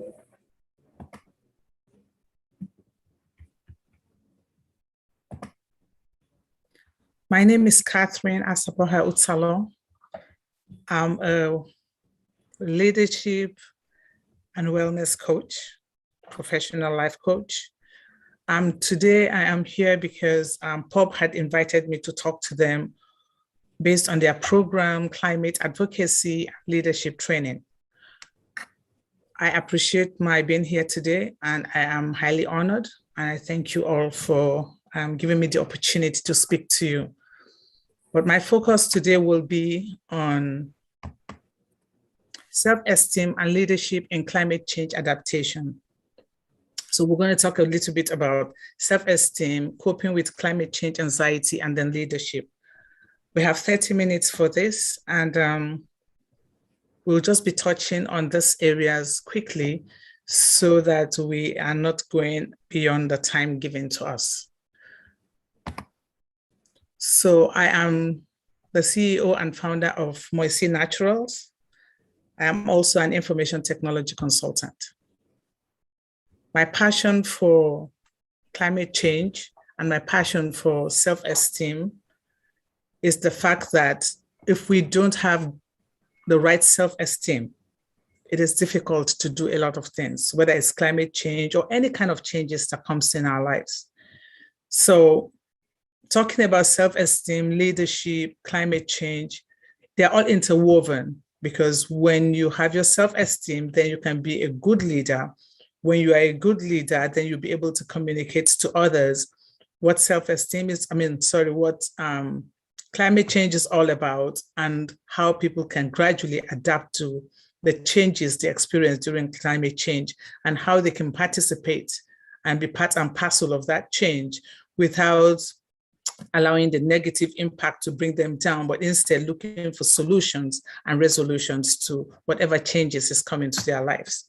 So that is why we are focusing today on those three areas: the self-esteem, leadership, and the anxiety when it comes to climate change adaptation.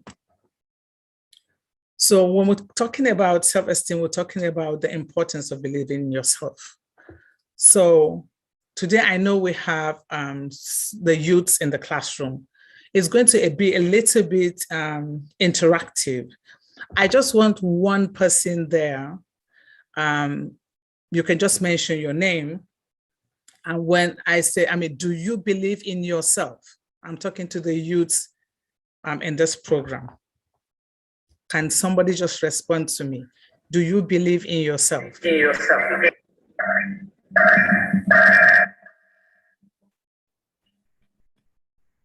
Okay, I guess the network is bad. So the thing is, if you believe in yourself, where are you taking the belief that you have in yourself? Are you allowing that belief in yourself to affect you positively or negatively? Because we can believe in ourselves and yet we are rude to our elders. We can believe in ourselves and be disrespectful in the office.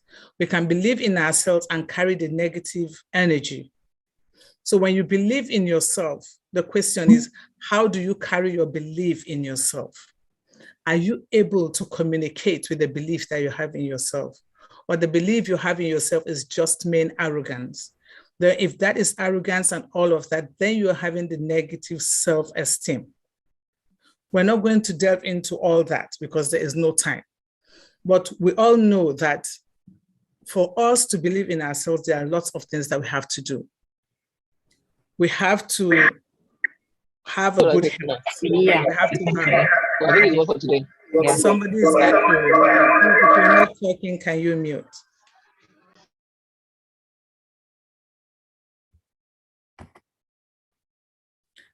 So according to Dr. TC, not list 12, he lists 12 benefits that come from boosting your self-confidence, because it is your self-esteem that helps you with your confidence.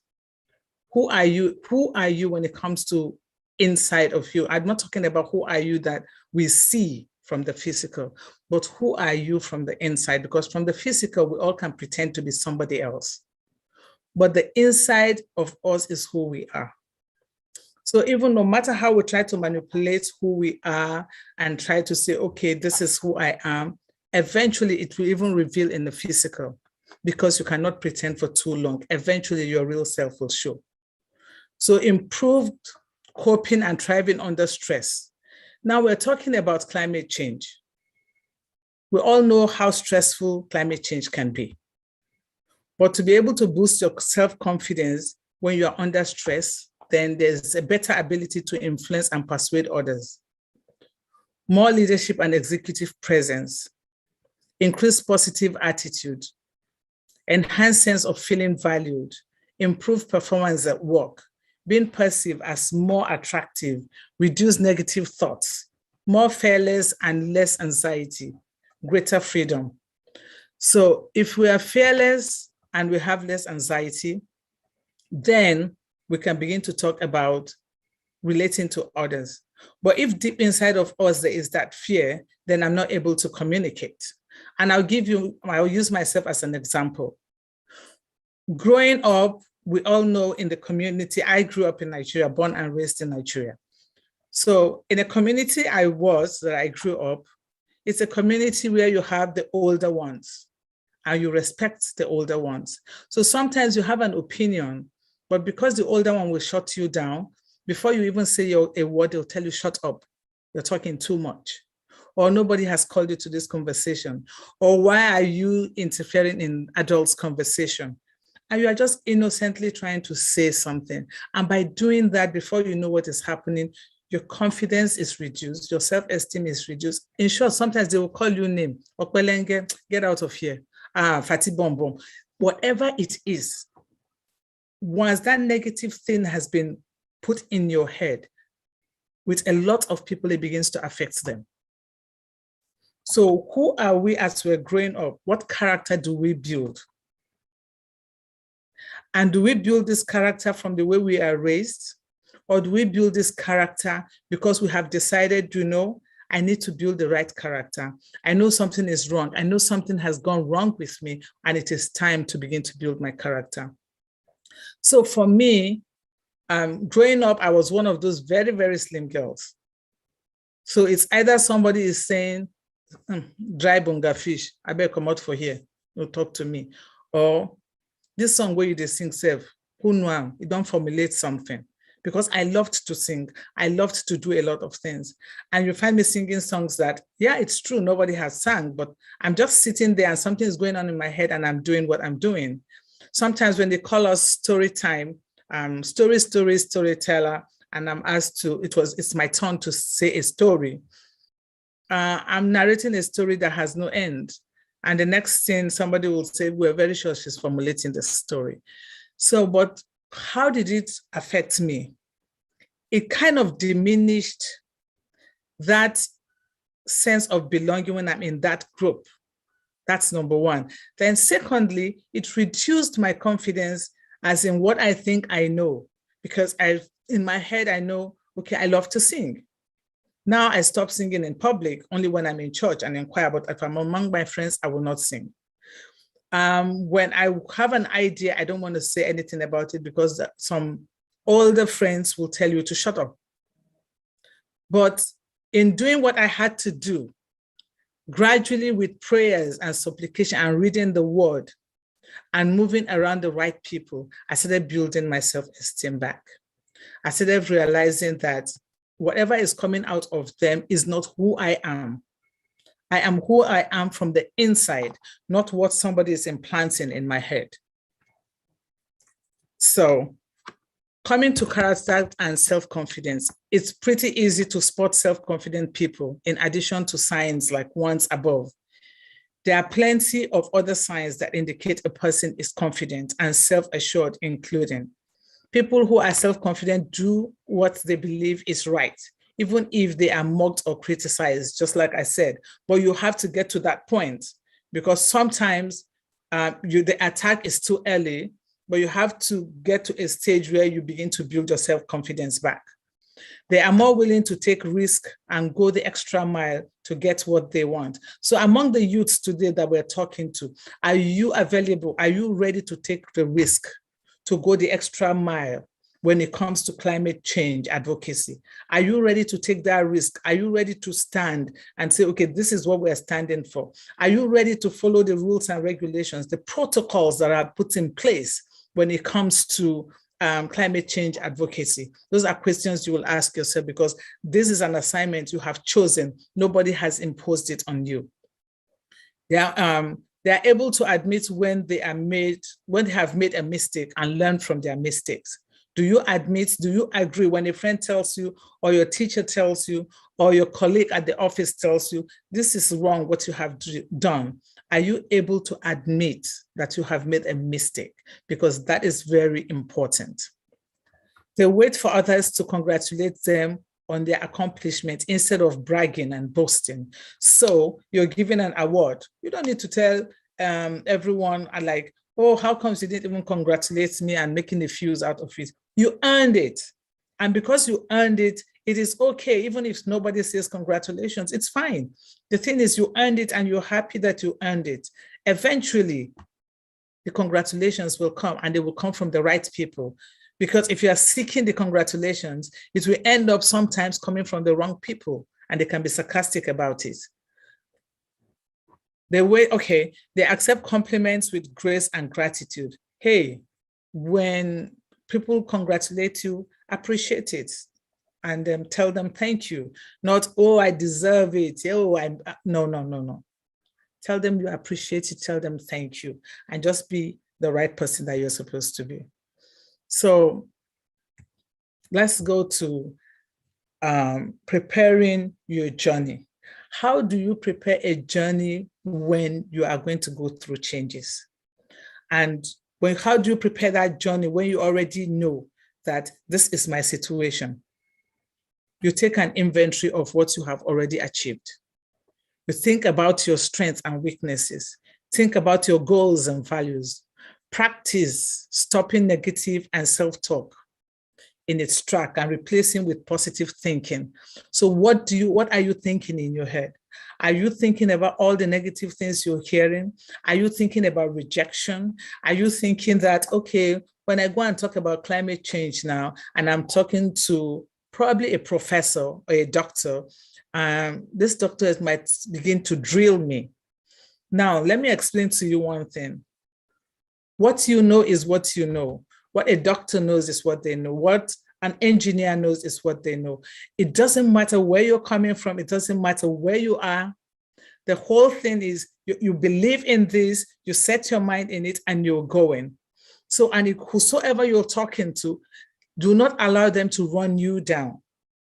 Stand your ground on your climate change advocacy that you're doing. If they ask you questions and you have no answers to, always tell the person, I can get back to you on this.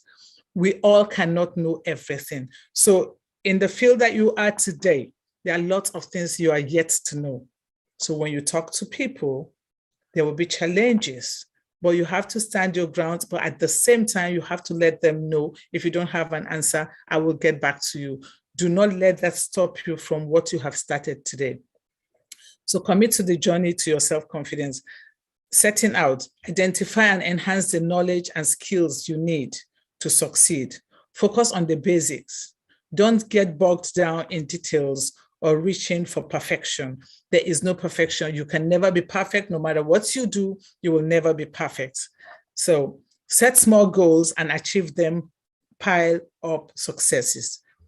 Keep working on your positive thinking and self-talk. So most times we have to, when it comes to self-talk, you have to talk to yourself and have to educate yourself on some things, because you need to hear yourself. Say the things you say normally, and if they don't sound right to you, which means they are not right, then you go ahead and you fix them. Celebrate success. I'm sorry about that. Yeah, celebrate your success, keep yourself grounded, assess your current level of self-confidence, and identify what strategies you can use by keeping and building it up. So what strategies do you want to use? You need to read more, listen to other people, go to conferences, attend seminars, and begin to learn. And when assignments or duties are given to you, go ahead and complete them. If you need help, call somebody to help you. There are lots of you there in the classroom. Reach out to somebody. Do not say, okay, if I reach out to him or her, she's going to laugh at me or he's going to laugh at me. It's okay for somebody to laugh at you. But the thing is, if the person laughs at you and also gives you solution to your problem, wouldn't it be better for you to just take the solution and also share in the laughter? Sometimes we need to laugh at ourselves too. So now we're going to talk about some of the ways to cope with climate change anxiety. Get educated about climate change. So if you are not educated in anything, there will be anxiety. Somebody will tell you, oh, climate change, it means it's doomsday. Or one day the flood will just come and take everybody like Noah's Ark. Or climate change is like, oh, maybe one day the sun will just burst open and something will happen. Or the temperature is going high. You know, they begin to make you feel uncomfortable and you begin to read things that are making you uncomfortable. All you have to do is ask questions, get educated on climate change, so that when you talk about it to the people you are talking to with confidence.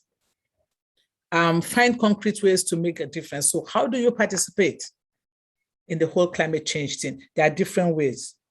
Like it says here, it says half of adults didn't know where to start in order to combat climate change. okay, one of the things we can do is eating less red meat. They said eating less red meat can reduce carbon emissions.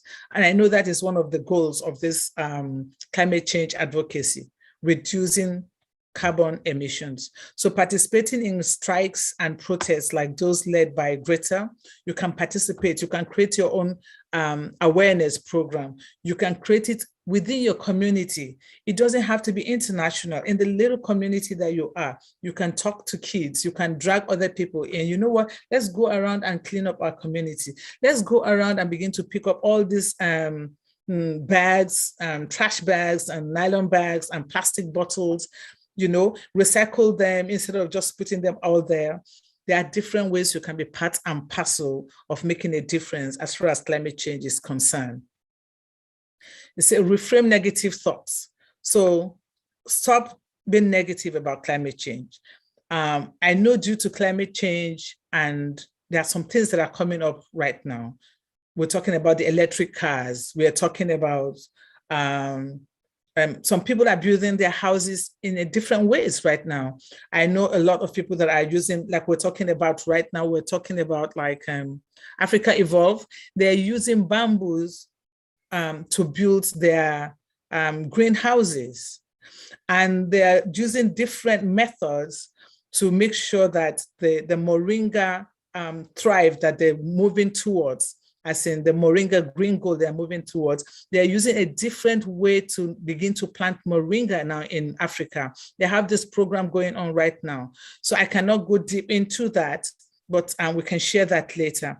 But the process and the style that they're using right now is definitely with rules and regulations when it comes to climate change.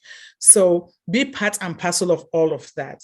And when you refrain from negative thoughts and focus on the positive things, then you realize that climate change is not to destroy you. Climate change is supposed to build you, make you stronger, and make you more innovative. Address all the stressors in your life, not just climate change. So what other things are stressing you? Because sometimes we can say, oh, this whole climate change thing is stressing me. But is it only climate change that is stressing you? There are 1,000,001 things that are stressing you. It can be studies, it can be family, it can be health. So take care of all of those things so that when you begin to communicate or talk about climate change, you can talk about climate change with peace of mind. Build yourself, build your resilience. Increased resilience can help you with eco-anxiety. Evans recommends boosting resilience by continuing to develop a social network of friends and family. Strong social and emotional support has been linked to well-being. Material aid during times of adversity. Remember, I want to talk a little bit about strong social and emotional support. I remember some years ago in Nigeria, they had what they call family support program by then late Mariam Babangida. Now, family support program, we all know from communities that we have come from, that we are all supported by family. It is the whole adage of it takes a village to raise a child. So it also takes a village to support anything that we have to do. So there has to be that social network. Network with your friends, network with your family, network with the neighborhood that you come, network with people that have the knowledge of what you're seeking.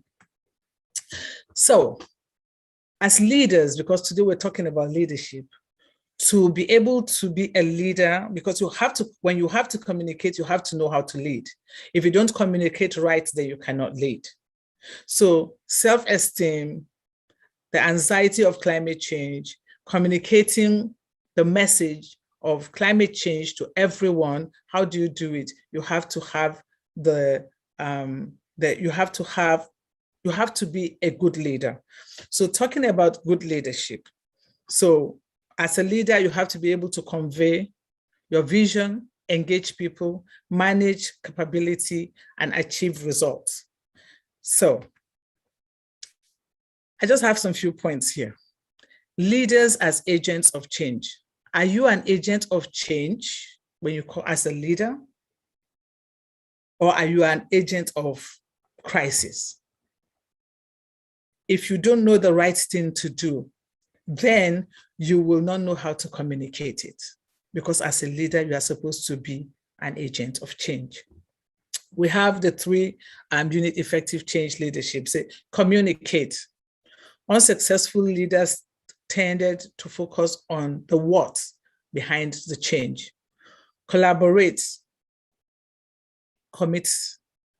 Successful leaders made sure their own beliefs and behaviors supported change too.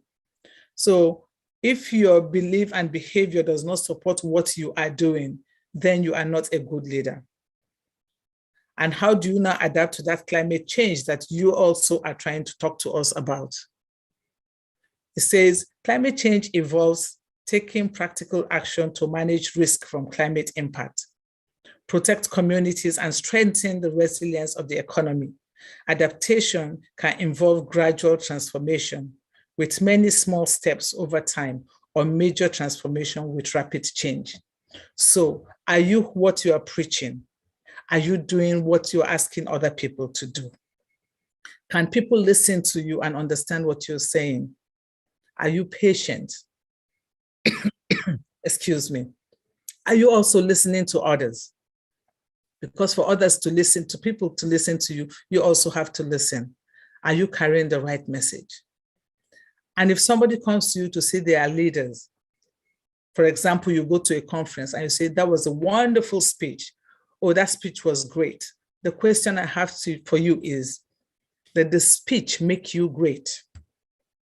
Because if that same speech you are saying was great did not make you great, then whosoever presented that speech did not communicate well as a leader to you. The speech was only great, but it did not make you great. So what are you doing today when it comes to climate change? Are you only trying to make yourself look great, or are you building a community? What is your purpose of being a leader? What is your purpose of taking the leadership training? Is it because you want to showcase yourself, or you want to showcase what is inside of you that you want to sell out there? Because for you to be a leader, it means you have to have something inside of you that you have to give to somebody. And that thing that is inside of you has to be something that will build both you and the community at large. Because it's not all about you. It's all about the community that you are. As far as climate change advocacy is concerned, it's not about just you. It's about the community at large, because it takes all of us. So it will take all of us to be able to make the changes that we need to make when it comes to climate change. It says leaders do not manipulate. Are you a manipulative leader? Because if you are manipulative, then you are not a leader. Because leaders do not manipulate. Leaders tell the truth. Leaders stand their ground as long as it is the truth. These days we have deal makers and not leaders. If you are just a deal maker, which means you are not going by rules and regulations, you are flipping, you are flip-flopping.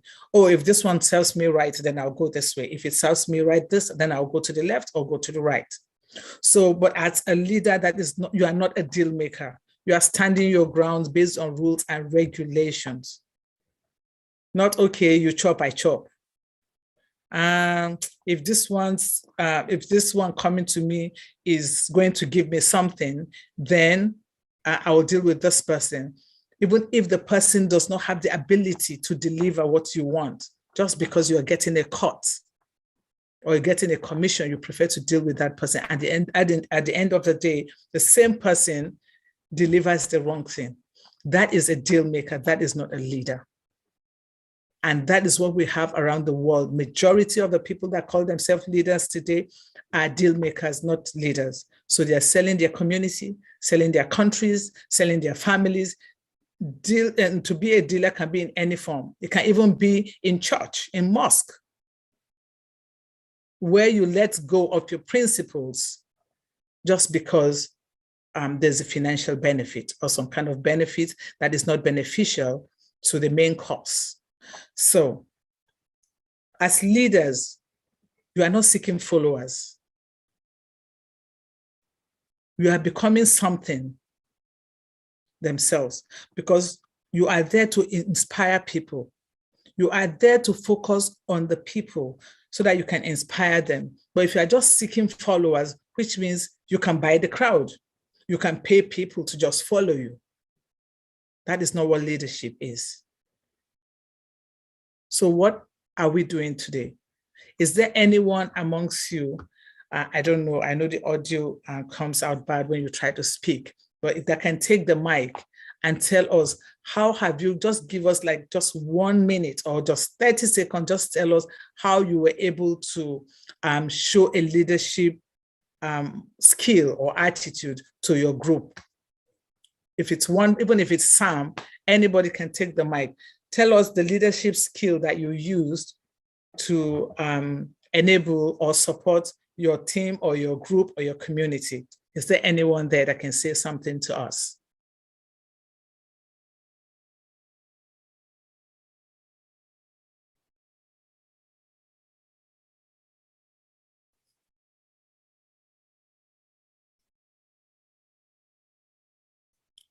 Okay, so this question is asking about our leadership skill, how you've been able to influence your own space, your own leadership skill to a particular terrain in terms of organizing projects and all that. So just want to have a view, a concept of how you've been able to do it.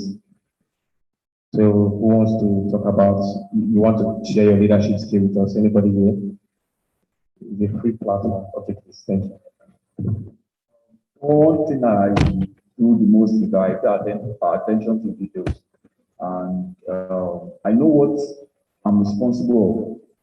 If I'm to do a thing, I do it. And if we are working as a team, I try as much as possible to know what my partner also does. So I could always remind him or her of what is left to do. So in that manner, the work I can is always fulfilled. That's how I own. Anybody else? What's one thing? Okay.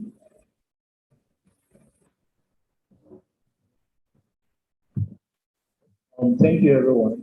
I think concerning the leadership skills, basically is on the area, what I could say is on the area of team bonding and the influence. Sometimes, I believe that before you can't achieve it all alone, you need help from other people. So it's not about the idea about being a leader. It's the idea about making a change and gathering people, influence other people to work together to achieve the change. So through the two teamwork activities, I was able to carry out the project successfully. That if I did it all alone, I might not have achieved up to the purpose that I am today. Thank you. Okay, thank you very much.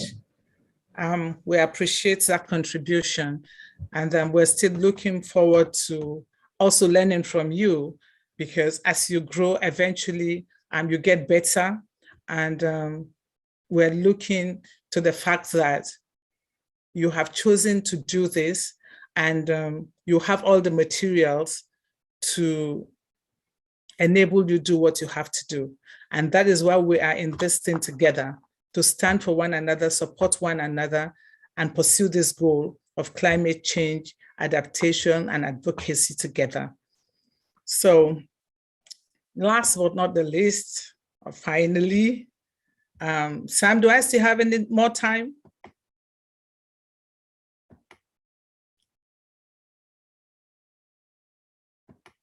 Sam, do I have more time?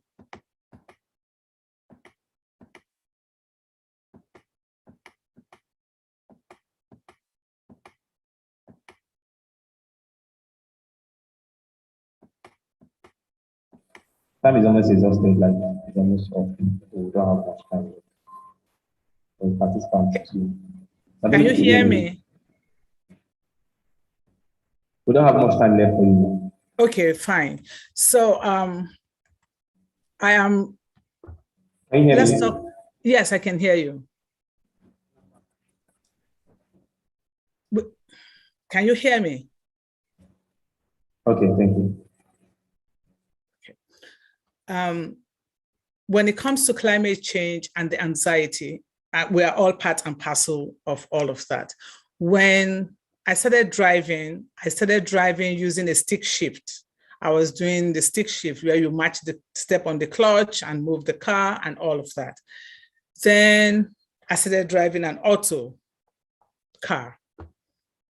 And it's all about using the gasoline or petrol for those cars. Now we're driving electric cars. Why are we talking about this? When it comes to any kind of change, it doesn't matter whether it's climate change, career change, change when it comes to location, any kind of change, there's always some kind of anxiety. And that's an area we all need to deal with as we pursue this thing of change. Look at change in every aspect of your life. And just know that there will always be changes. Do not panic when changes come. I see people even panicking right now when it comes to the vaccine. It is not the panic, it is the knowledge. Seek knowledge when changes are coming. Be prepared for those changes. Be ready, because changes will always come. And it is our ability to accept changes that will actually help us grow. So I advise all of us here today that please do not panic when changes come. Talk to people, get involved in things that are happening, speak your mind, ask questions, and most importantly, pray, because God will always give you an answer. The Holy Spirit will always minister to you and calm you down and help you focus on the right thing. That is how I have survived changes in my life, from being single to being married, to being mother, to be from one career to another. And that is the only thing that has kept me going. Support from family and friends, and at the same time, being involved and focusing on God to lead and guide me through the Holy Spirit. I thank you all today for giving me the opportunity to talk to you. I'm looking forward to continuing working with all of you, and God bless you all. Thank you.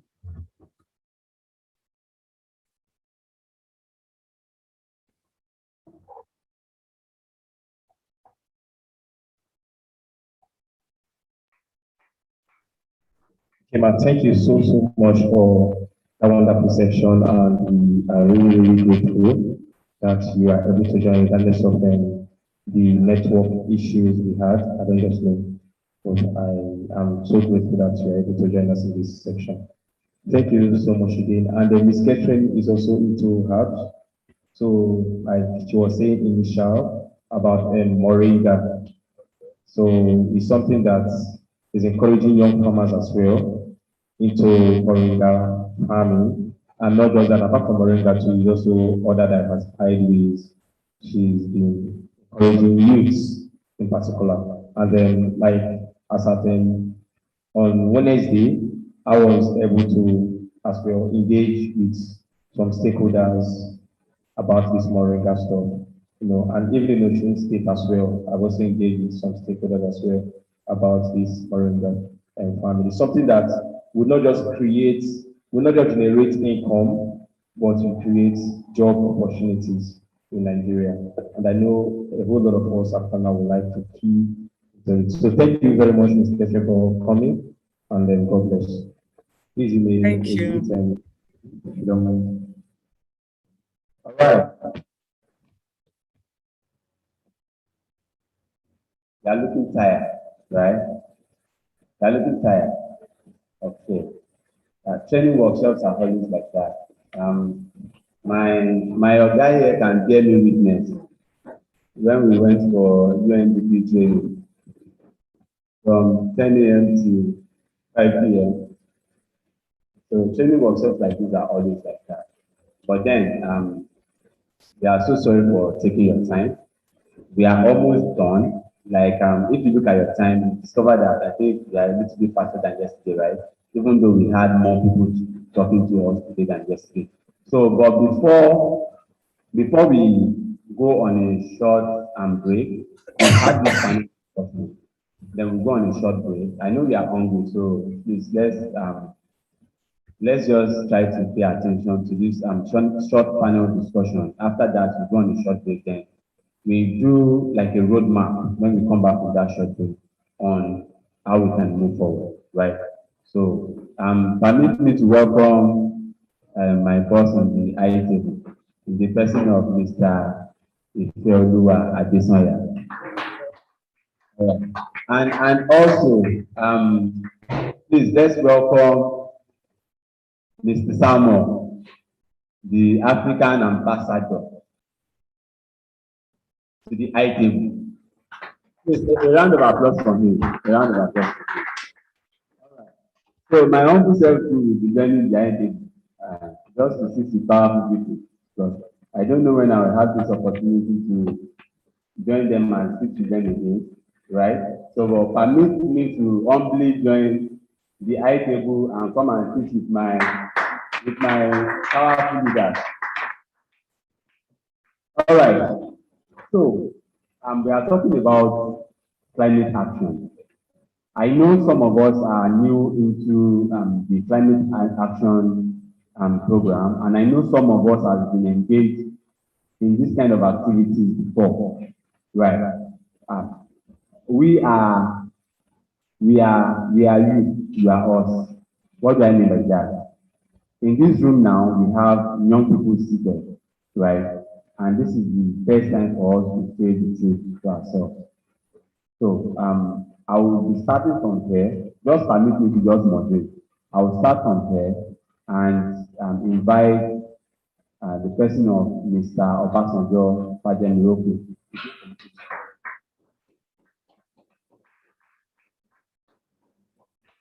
All right, so we have the person of Mr. Obasanjo Fajemiroku. He's going to be talking on climate leadership. I deliberately gave my other that topic because I saw he has been doing some wonderful projects in the area of tree planting, and he's also an LGBT person. So I know he's more than capable. And you people can bear me witness that he's more than capable. So welcome with me, Mr. Obasanjo Fajemiroku. Thank you, sir. Thank you very much.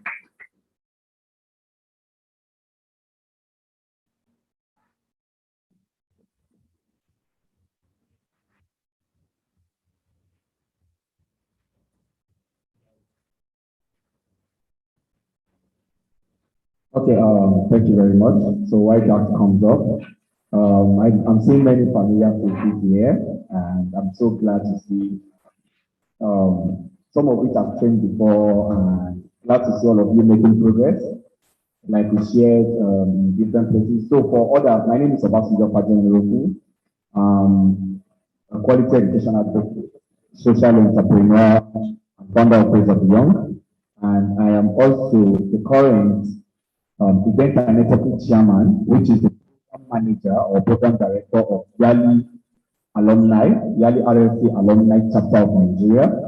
And I'm glad to be at your meet. Most people I'm seeing here, I've met them at Teach for Nigeria training. Like Emmanuel said, he mentioned I'm a PC, which is program coordinator for Teach for Nigeria. I've worked with